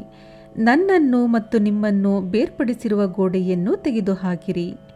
ಆಗ ನಮ್ಮೀರ್ವರ ಭೇಟಿಗೆ ಅವಕಾಶ ಸಿಗುತ್ತದೆ. ನಾನು ನೀನು ಎಂಬ ವ್ಯತ್ಯಾಸವನ್ನು ನಿರ್ಮೂಲ ಮಾಡಿರಿ. ದೇವರು ದೊಡ್ಡವನು, ಅವನೇ ನಮ್ಮ ಸರ್ವಸ್ವ, ಅವನೇ ನಮ್ಮ ರಕ್ಷಕ. ಅವನ ರೀತಿ ನೀತಿಗಳು ಅಗಾಧ ಮತ್ತು ಅಮೂಲ್ಯವಾದವುಗಳು. ಅವನೇ ನಮ್ಮ ಅಭೀಷ್ಟಗಳನ್ನೆಲ್ಲ ನೆರವೇರಿಸುತ್ತಾನೆ. ನಾವು ಇಲ್ಲಿ ಒಟ್ಟುಗೂಡಿರುವುದು ನಮ್ಮ ಪೂರ್ವಜನ್ಮದ ಋಣಾನುಬಂಧದಿಂದ. ನಾವು ಅನ್ಯೋನ್ಯವಾಗಿ ಕಲಿತು ಪ್ರೀತಿ ಮತ್ತು ಆದರದಿಂದಿರೋಣ. ಈ ಒಂದು ಉದಾತ್ತವಾದ ಗುರಿಯನ್ನು ಯಾವನು ಸಾಧಿಸುತ್ತಾನೆಯೋ ಅವನೇ ನಿಜವಾದ ಸುಖಿ ಮತ್ತು ಅಮರನು. ಇತರರು ಪಶುಗಳಂತೆ ಉಸಿರಿರುವ ತನಕ ಜೀವಿಸುತ್ತಾರೆ. ಸದ್ಭಾವನೆಗೆ ಪ್ರೋತ್ಸಾಹ. ಶ್ರೀ ಸಾಯಿ ಬಾಬಾರವರು ಸದ್ಭಾವನೆಯನ್ನು ಹೇಗೆ ಪ್ರೋತ್ಸಾಹಿಸುತ್ತಿದ್ದರೆಂಬುದನ್ನು ನಾವು ಗಮನಿಸಬೇಕು. ನೀವು ಅವರಲ್ಲಿ ಮನಃಪೂರ್ವಕವಾಗಿ ಶರಣಾಗತಿ ಹೊಂದಿದರೆ ಬಾಬಾ ನಿಮಗೆ ಎಷ್ಟು ಸಹಾಯವೆಸಗುತ್ತಾರೆಂಬುದನ್ನು ನೀವೇ ಮನಗಾಣುವಿರಿ. ನೀವು ಬೆಳಗ್ಗೆ ಎದ್ದಾಗ ಇರುವ ಸದ್ಭಾವನೆಯನ್ನು ಅಭಿವೃದ್ಧಿಪಡಿಸಿಕೊಂಡು ನೋಡಿರಿ. ಆಗ ನಿಮ್ಮ ಬುದ್ಧಿಯು ವಿಕಾಸ ಹೊಂದಿ ಮನಸ್ಸು ನಿರ್ಮಲವಾಗುತ್ತದೆ. ಹೇಮಾಡ ಪಂತರು ಇದನ್ನು ಪ್ರಯೋಗಿಸಲು ಪ್ರಯತ್ನಿಸಿದರು. ಒಂದು ದಿನ ಬುಧವಾರ ರಾತ್ರಿ ಮಲಗುವಾಗ, ನಾಳೆ ಗುರುವಾರ, ಶಿರಡಿ ಪವಿತ್ರವಾದ ಸ್ಥಳ, ಆದುದರಿಂದ ಪವಿತ್ರವಾದ ಶ್ರೀರಾಮನಾಮ ಸ್ಮರಣೆಯಲ್ಲಿ ನಾನು ಕಾಲವನ್ನು ಕಳೆಯಬೇಕು ಎಂದು ಮನಸ್ಸಿನಲ್ಲಿ ಮಾಡಿಕೊಂಡು ಮಲಗಿದರು. ಮಾರನೇ ದಿನ ಬೆಳಗಾಗುತ್ತಲೇ ತನ್ನಷ್ಟಕ್ಕೆ ತಾನೇ ಏಕಪ್ರಕಾರವಾಗಿ ಶ್ರೀರಾಮನಾಮವು ಅವರ ಮುಖದಿಂದ ಹೊರಹೊಮ್ಮುತ್ತಿತ್ತು. ಅವರಿಗೆ ಸಂತೋಷವಾಯಿತು. ನಂತರ ಬೆಳಗಿನ ಕರ್ತವ್ಯವೆಲ್ಲವನ್ನೂ ಮುಗಿಸಿಕೊಂಡು ಪುಷ್ಪಗಳನ್ನು ತೆಗೆದುಕೊಂಡು ಬಾಬಾ ಅವರ ದರ್ಶನ ಪಡೆಯಲು ಮಸೀದಿಗೆ ಹೊರಟರು. ದೀಕ್ಷಿತವಾಡ ಬಿಟ್ಟು ಅವರು ಬೂಟಿವಾಡ ದಾಟುತ್ತಿರುವಾಗ ಬಾಬಾ ಅವರ ಮುಂದೆ ಔರಂಗಾಬಾದಕರು ಹಾಡುತ್ತಿದ್ದ ಏಕನಾಥರ ಗುರುಕೃಪಾಂಜನ ಪಾಯೋ ಮೇರಾಬಾಯಿ ಎಂಬ ಹಾಡನ್ನು ಕೇಳಿದರು. ಅಂದರೆ ಗುರುಕೃಪೆಯ ರೂಪದಲ್ಲಿ ನನಗೆ ಅಂಜನ ದೊರೆತಿದೆ.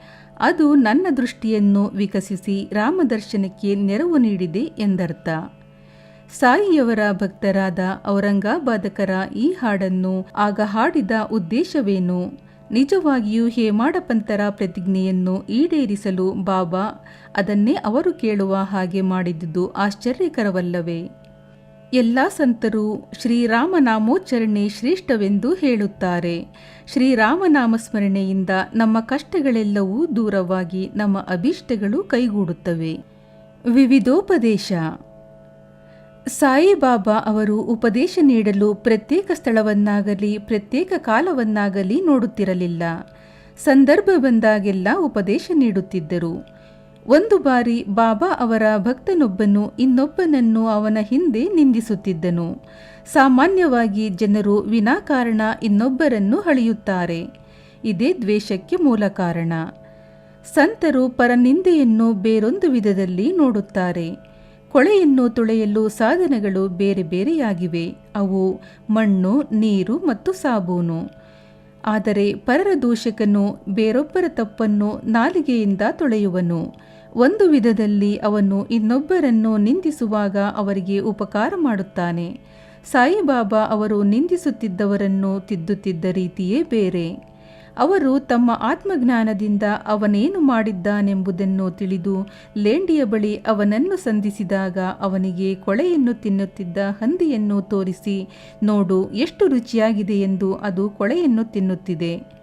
ನಿನ್ನ ರೀತಿಯು ಅದಕ್ಕೆ ಸಮನಾದುದಾಗಿದೆ. ನಿನ್ನ ಸಹೋದರನನ್ನೇ ನೀನು ನಿಂದಿಸುತ್ತಿರುವೆ.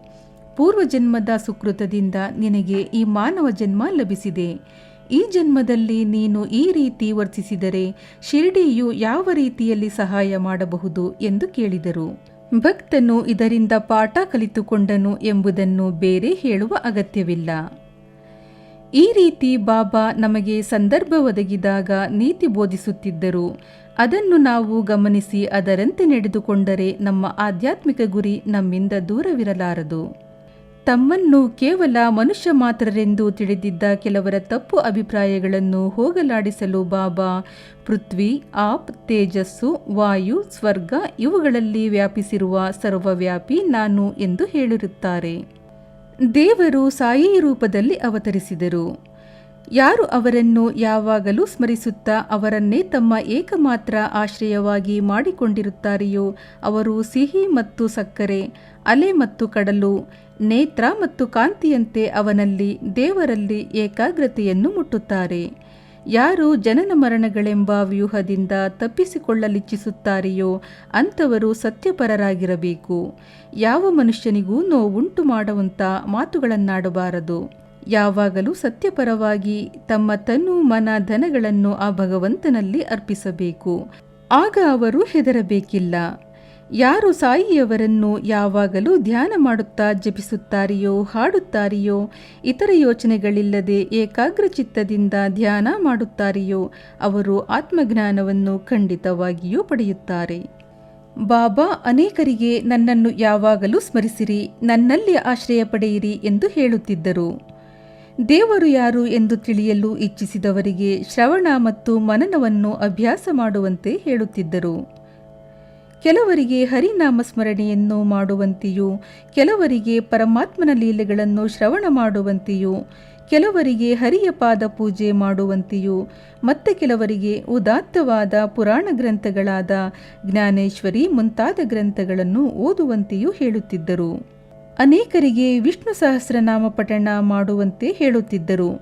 ಕೆಲವರನ್ನು ತಮ್ಮ ಹತ್ತಿರ ಕೂಡಿಸಿಕೊಳ್ಳುತ್ತಿದ್ದರು. ಮತ್ತೆ ಕೆಲವರನ್ನು ಖಂಡೋಬ ದೇವಸ್ಥಾನಕ್ಕೆ ಕಳುಹಿಸುತ್ತಿದ್ದರು.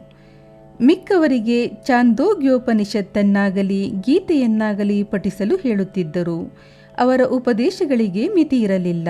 ಕೆಲವು ಕುಡುಕರಿಗೆ ಕನಸಿನಲ್ಲಿ ಕಾಣಿಸಿಕೊಂಡು ಅವರ ಎದೆಯ ಮೇಲೆ ಕುಳಿತು ನೋವು ಮಾಡಿ ಅವರು ಕುಡಿಯುವುದಿಲ್ಲವೆಂದು ಮಾತು ಕೊಡದೆ ಹೊರತು ಬಿಡುತ್ತಿರಲಿಲ್ಲ. ಕೆಲವರಿಗೆ ಕನಸಿನಲ್ಲಿ ಗುರುರ್ ಬ್ರಹ್ಮಾದಿ ಮಂತ್ರದ ಅರ್ಥವನ್ನು ವಿವರಿಸುತ್ತಿದ್ದರು. ಹಠಯೋಗ ಸಾಧಕರನ್ನು ಬರಮಾಡಿಕೊಂಡು ಅದನ್ನು ಬಿಡುವಂತೆ ಹೇಳಿ ಶಾಂತಿ ಮತ್ತು ತಾಳ್ಮೆಯನ್ನು ಬೋಧಿಸುತ್ತಿದ್ದರು. ಅವರ ರೀತಿ ನೀತಿಗಳು ವರ್ಣಿಸಲಸಾಧ್ಯ. ಪ್ರಪಂಚದ ವ್ಯವಹಾರದಲ್ಲಿ ಸಾಮಾನ್ಯವಾಗಿ ತಮ್ಮ ಸ್ವಂತ ನಡವಳಿಕೆಯಿಂದಲೇ ಬಾಬಾ ಪಾಠ ಕಲಿಸುತ್ತಿದ್ದರು. ಅವುಗಳಲ್ಲಿ ಒಂದನ್ನು ಕೆಳಗೆ ಕೊಟ್ಟಿದೆ. ಶ್ರಮಜೀವಿಗಳಿಗೆ ಸಂಭಾವನೆ. ಒಂದು ದಿನ ಮಧ್ಯಾಹ್ನ ಸಾಯಿಬಾಬಾ ಅವರು ರಾಧಾಕೃಷ್ಣಮಾಯಿ ಅವರ ಮನೆ ಬಳಿಗೆ ಬಂದು ಏಣಿ ತೆಗೆದುಕೊಂಡು ಬನ್ನಿ ಎಂದರು. ಕೆಲವರು ಏಣಿ ತೆಗೆದುಕೊಂಡು ಬಂದು ಬಾಬಾ ಅವರ ಆಜ್ಞೆಯಂತೆ ಗೋಡೆಗೆ ಒರಗಿಸಿದರು. ಆಗ ಅವರು ವಾಮನಗೋಂದಕರ ಅವರ ಮನೆ ಮೇಲೆ ಹತ್ತಿ ರಾಧಾಕೃಷ್ಣಮಾಯಿ ಅವರ ಮನೆ ಮೇಲೆ ಬಂದು ನಂತರ ಕೆಳಗಿಳಿದರು. ಬಾಬಾ ಅವರ ಈ ನಡತೆ ಯಾರಿಗೂ ಅರ್ಥವಾಗಲಿಲ್ಲ. ರಾಧಾಕೃಷ್ಣಮಾಯಿ ಅವರು ಆಗ ಚಳಿ ಜ್ವರದಿಂದ ಬಳಲುತ್ತಿದ್ದರು. ಆ ಜ್ವರವನ್ನು ಹೋಗಲಾಡಿಸಲೋಸುಗವೇ ಬಾಬಾ ಅವರು ಹಾಗೆ ನಡೆದುಕೊಂಡರು. ಮಾಳಿಗೆಯಿಂದ ಕೆಳಗಿಳಿದ ತಕ್ಷಣ ಬಾಬಾ ಏಣಿಯನ್ನು ತಂದುಕೊಟ್ಟವನಿಗೆ 2 ರೂಪಾಯಿಗಳನ್ನು ಕೊಟ್ಟರು. ಕೆಲವರು ಧೈರ್ಯ ಮಾಡಿ ಬಾಬಾ ಇಷ್ಟು ಕೆಲಸಕ್ಕೆ ಅವನಿಗೆ ಏಕೆ ಅಷ್ಟು ಹಣ ಕೊಟ್ಟಿರಿ ಎಂದು ಕೇಳಿದರು. ಆಗ ಅವರು ಇತರರ ಶ್ರಮವನ್ನು ಯಾರೂ ಪುಕ್ಕಟೆ ಪಡೆಯಬಾರದು ಎಂದುತ್ತರಿಸಿದರು. ಕೆಲಸಗಾರರಿಗೆ ಕೂಲಿಯನ್ನು ಧಾರಾಳವಾದ ಮನಸ್ಸಿನಿಂದ ತಪ್ಪದೇ ಕೊಡಬೇಕು. ಬಾಬಾ ಅವರ ತತ್ವವನ್ನು ಅನುಷ್ಠಾನಕ್ಕೆ ತಂದರೆ ಕೆಲಸಗಾರರಿಗೂ ಮಾಲೀಕರಿಗೂ ವಿರಸವೇ ಬರುವುದಿಲ್ಲ. ಇಲ್ಲಿಗೆ 18 ಮತ್ತು 19ನೇ ಅಧ್ಯಾಯಗಳು ಮುಕ್ತಾಯಗೊಳ್ಳುತ್ತವೆ. ಶ್ರೀ ಸಾಯಿ ಪ್ರಣಾಮ.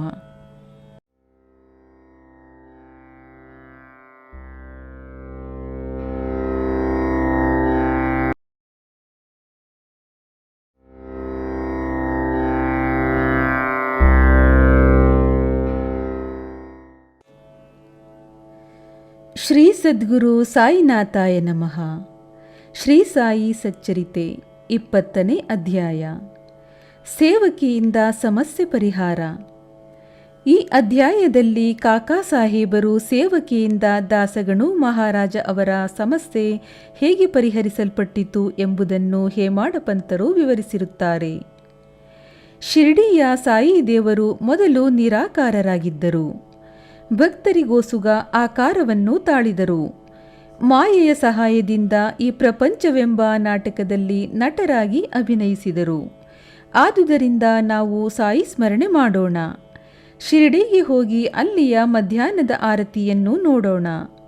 ಸಾಯಿಬಾಬಾ ಅವರು ಆರತಿಯಾದ ನಂತರ ಮಸೀದಿಯ ಜಗಲಿಯ ಕೊನೆಯಲ್ಲಿ ನಿಂತುಕೊಂಡು ದಯಾಪೂರಿತರಾಗಿ ಭಕ್ತರಿಗೆ ಉದಿಯನ್ನು ಕೊಡುತ್ತಿದ್ದರು. ಭಕ್ತರು ಸಹ ಅಂತೆಯೇ ಪ್ರೀತಿ ಮತ್ತು ಭಕ್ತಿಯಿಂದ ಬಾಬಾ ಅವರ ಚರಣಾರವಿಂದಗಳಿಗೆ ನಮಸ್ಕರಿಸಿ ಉದಿಯನ್ನು ಪಡೆಯುತ್ತಿದ್ದರು. ಭಕ್ತರ ಮೇಲಿನ ಅವರ ಪ್ರೀತಿಗೆ ಮಿತಿ ಇದ್ದಿರಲಿಲ್ಲ. ಅವರು ಭಕ್ತರನ್ನು ಕುರಿತು, ಓ ಬಾಪು ಊಟಕ್ಕೆ ಹೋಗು, ಅಣ್ಣ ನೀನು ಮನೆಗೆ ಹೋಗು, ಬಾಪು ನೀನು ಆನಂದದಿಂದ ಊಟ ಮಾಡಿ ಬಾ ಎಂದು ಹೇಳುತ್ತಿದ್ದರು. ಪ್ರತಿಯೊಬ್ಬ ಭಕ್ತರನ್ನು ಬಾಬಾ ಸ್ವತಃ ಆಧರಿಸುತ್ತಿದ್ದರು. ಈಶಾವಾಸ್ಯೋಪನಿಷತ್. ದಾಸಗಣೂರವರು ಈಶಾವಾಸ್ಯೋಪನಿಷತ್ ಮೇಲೆ ಮರಾಠಿಯಲ್ಲಿ ಭಾವಾರ್ಥ ಬರೆಯಲು ತೊಡಗಿದರು. ಮುಂದುವರಿಯುವ ಮೊದಲು ಉಪನಿಷತ್ತಿನ ಬೋಧವನ್ನು ಸೂಕ್ಷ್ಮವಾಗಿ ವಿವರಿಸೋಣ. ಈಶಾವಾಸ್ಯೋಪನಿಷತ್ತನ್ನು ಮಂತ್ರೋಪನಿಷತ್ ಎಂದೂ ಕರೆಯಬಹುದು. ಏಕೆಂದರೆ ಇದರಲ್ಲಿ ವೇದ ಸಂಹಿತೆಗಳೆಲ್ಲವೂ ಅಡಗಿವೆ. ಇದು ಎಲ್ಲ ಗ್ರಂಥಗಳಿಗಿಂತಲೂ ಶ್ರೇಷ್ಠವಾದದ್ದು. ಈಶಾವಾಸ್ಯೋಪನಿಷತ್ತಿನಲ್ಲಿರುವ ಸತ್ಯಾಂಶಗಳ ಟೀಕೆಗಳೇ ಇನ್ನುಳಿದ ಉಪನಿಷತ್ತುಗಳು. ಉದಾಹರಣೆಗಾಗಿ ಹೇಳುವುದಾದರೆ ಅತಿ ದೊಡ್ಡ ಬೃಹದಾರಣ್ಯಕ ಉಪನಿಷತ್ತು ಈಶಾವಾಸ್ಯೋಪನಿಷತ್ತಿನ ಟೀಕಾವಾಖ್ಯಾನವೆಂದು ಪಂಡಿತ ಸಾಂತವಾಳೇಕರ ಅವರು ಹೇಳಿರುತ್ತಾರೆ. ಪ್ರೊಫೆಸರ್ ರಾನಡೆಯವರ ಪ್ರಕಾರ ಈಶಾವಾಸ್ಯೋಪನಿಷತ್ತು ಸಣ್ಣ ಗ್ರಂಥವಾದರೂ ಅದರಲ್ಲಿ ಅಮೂಲ್ಯವಾದ ಅನೇಕ ನೀತಿಗಳಿವೆ. ಅದರಲ್ಲಿರುವ 18 ಶ್ಲೋಕಗಳಲ್ಲಿ ಅಮೂಲ್ಯವಾದ ಆತ್ಮದ ಗೂಢ ವಿವರಣೆಯು ದುಃಖ ಮತ್ತು ಮೋಹದ ಮಧ್ಯೆ ನಿಶ್ಚಲವಾಗಿ ನಿಂತಿರಬಲ್ಲ ಆದರ್ಶಯೋಗಿಯ ವರ್ಣನೆಯು, ಕರ್ಮಯೋಗ ತತ್ವವು, ಕಡೆಯದಾಗಿ ಜ್ಞಾನ ಮತ್ತು ಕರ್ಮದ ಪರಸ್ಪರ ಸಂಧಾನವೂ ಪ್ರತಿಪಾದಿತವಾಗಿದೆ. ಜ್ಞಾನ ಮತ್ತು ಕರ್ಮದ ನ್ಯಾಯ ರೀತಿಯ ಸಂಯೋಗವು ಅವುಗಳ ಉದಾತ್ತವಾದ ಏಕೀಕರಣಕ್ಕೆ ಅತ್ಯವಶ್ಯಕವಾದದ್ದು ಎಂಬುದೇ ಉಪನಿಷತ್ತಿನ ಮೂಲದಲ್ಲಿರುವ ಅಮೂಲ್ಯ ಸಂದೇಶ. ಬೇರೆ ವಿಧದಲ್ಲಿ ಹೇಳುವುದಾದರೆ ಈ ಶಾವಶೋಪನಿಷತ್ತಿನ ಶ್ಲೋಕಗಳು ನೀತಿಯ, ಆಧ್ಯಾತ್ಮವಿದ್ಯೆಯ ಮತ್ತು ಬ್ರಹ್ಮಜ್ಞಾನದ ಮಿಶ್ರಣವೆಂದು ಹೇಳಬಹುದು. ಈ ಒಂದು ಸಂಕ್ಷಿಪ್ತ ಪರಿಚಯದಿಂದಲೇ ಉಪನಿಷತ್ತನ್ನು ದೇಶೀ ಭಾಷೆಗೆ ಭಾಷಾಂತರ ಮಾಡುವುದು ಎಷ್ಟು ಕಷ್ಟವೆಂಬುದನ್ನು ನಾವು ಊಹಿಸಬಹುದು. ದಾಸಗಣು ಅವರು ಪ್ರತಿಯೊಂದು ಶ್ಲೋಕವನ್ನು ಮರಾಠಿಗೆ ಭಾಷಾಂತರ ಮಾಡಿದರು, ಆದರೂ ಅವರಿಗೆ ತೃಪ್ತಿಯಾಗಲಿಲ್ಲ. ಈ ರೀತಿ ಅತೃಪ್ತಿಯಿಂದ ತಮ್ಮ ಅನುಮಾನಗಳನ್ನು ಹೋಗಲಾಡಿಸಿಕೊಳ್ಳಲು ಅನೇಕರನ್ನು ವಿಚಾರಿಸಿದರು. ಯಾರಿಂದಲೂ ಅವರ ಅನುಮಾನಗಳ ಪರಿಹಾರವಾಗದೆ ಅವು ಹಾಗೆಯೇ ಉಳಿದುಕೊಂಡು ಅವರನ್ನು ಮತ್ತಷ್ಟು ಅತೃಪ್ತರನ್ನಾಗಿ ಮಾಡಿದವು. ಗುರುವಿನಿಂದಲೇ ಪರಿಹಾರ ಸಾಧ್ಯ. ಈ ಶಾವಶೋಪನಿಷತ್ತು ಎಲ್ಲ ವೇದಗಳ ಅಗರವಾಗಿರುತ್ತದೆ.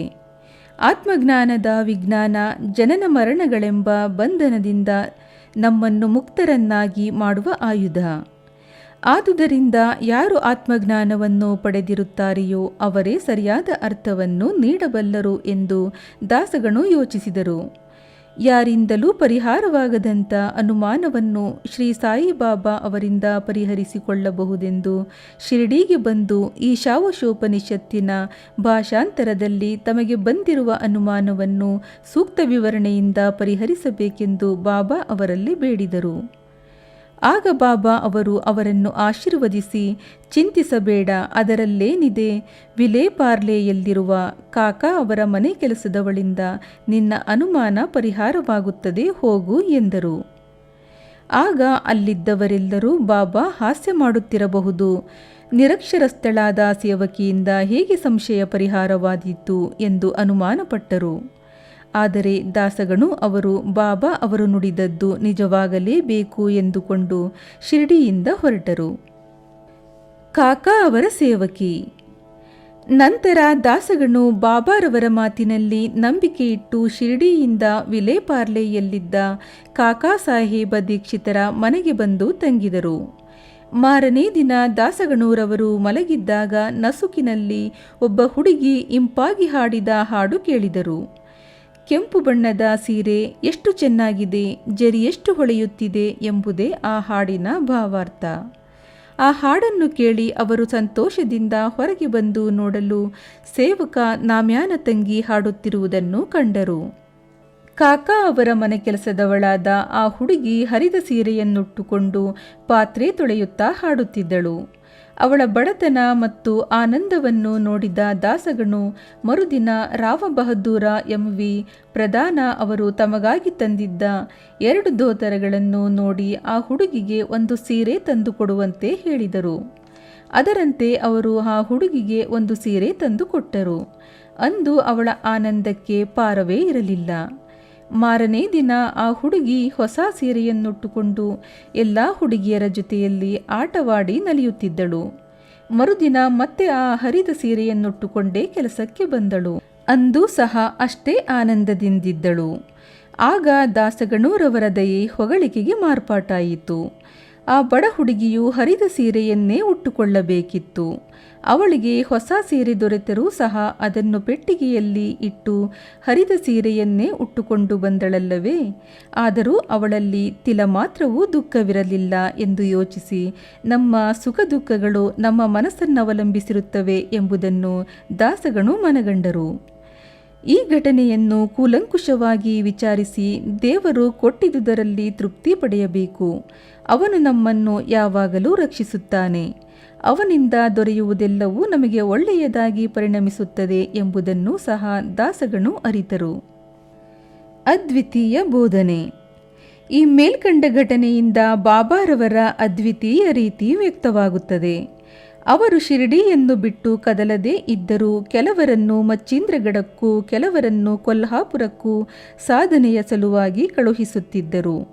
ಕೆಲವರಿಗೆ ಪ್ರತ್ಯಕ್ಷ ರೂಪದಲ್ಲಿಯೂ, ಕೆಲವರಿಗೆ ಜಾಗೃತಾವಸ್ಥೆಯಲ್ಲಿಯೂ, ಕೆಲವರಿಗೆ ಕನಸಿನಲ್ಲಿಯೂ ಕಾಣಿಸಿಕೊಂಡು ಅವರ ಆಸೆಗಳನ್ನೀಡೇರಿಸುತ್ತಿದ್ದರು. ಮೇಲೆ ಹೇಳಿದಂತೆ ದಾಸಗಣು ಅವರನ್ನು ಅನುಮಾನ ಪರಿಹಾರಕ್ಕೋಸುಗ ವಿಲೇಪಾರ್ಲೆಯಲ್ಲಿದ್ದ ಕಾಕಾರವರ ಮನೆಗೆಲಸದವಳ ಬಳಿಗೆ ಕಳುಹಿಸಿದರು. ಅವರನ್ನು ಅಲ್ಲಿಗೆ ಕಳುಹಿಸುವ ಅವಶ್ಯಕತೆ ಇರಲಿಲ್ಲ. ಬಾಬಾರವರೇ ನೇರವಾಗಿ ಅನುಮಾನ ಪರಿಹರಿಸಬಹುದಾಗಿತ್ತೆಂದು ಕೇಳುವ ಕೆಲವರಿಗೆ ಬಾಬಾ ಅವರ ರೀತಿ ನೀತಿಗಳು ಅತರ್ಕ್ಯವಾದವುಗಳು. ಇಲ್ಲದಿದ್ದರೆ ಕೂಲಿ ಕೆಲಸ ಮಾಡುವವಳು ಮತ್ತು ಅವಳ ಸೀರೆ ಇವುಗಳಲ್ಲಿಯೂ ಪರಮಾತ್ಮನು ವ್ಯಾಪಿಸಿದ್ದಾನೆ ಎಂಬ ಉದಾತ್ತವಾದ ನೀತಿಯನ್ನು ದಾಸಗಣು ಅವರು ಹೇಗೆ ಕಲಿಯುತ್ತಿದ್ದರು ಎಂದು ನಾವು ಹೇಳಬಯಸುತ್ತೇವೆ. ಈಗ ಉಪನಿಷತ್ತಿನ ಇನ್ನೊಂದು ಉದಾಹರಣೆಯಿಂದ ಈ ಅಧ್ಯಾಯವನ್ನು ಮುಗಿಸೋಣ. ನೀತಿ ತತ್ವಗಳ ಬೋಧನೆಯೇ ಈಶಾವಾಸ್ಯೋಪನಿಷತ್ತಿನ ಮುಖ್ಯ ಭಾವ.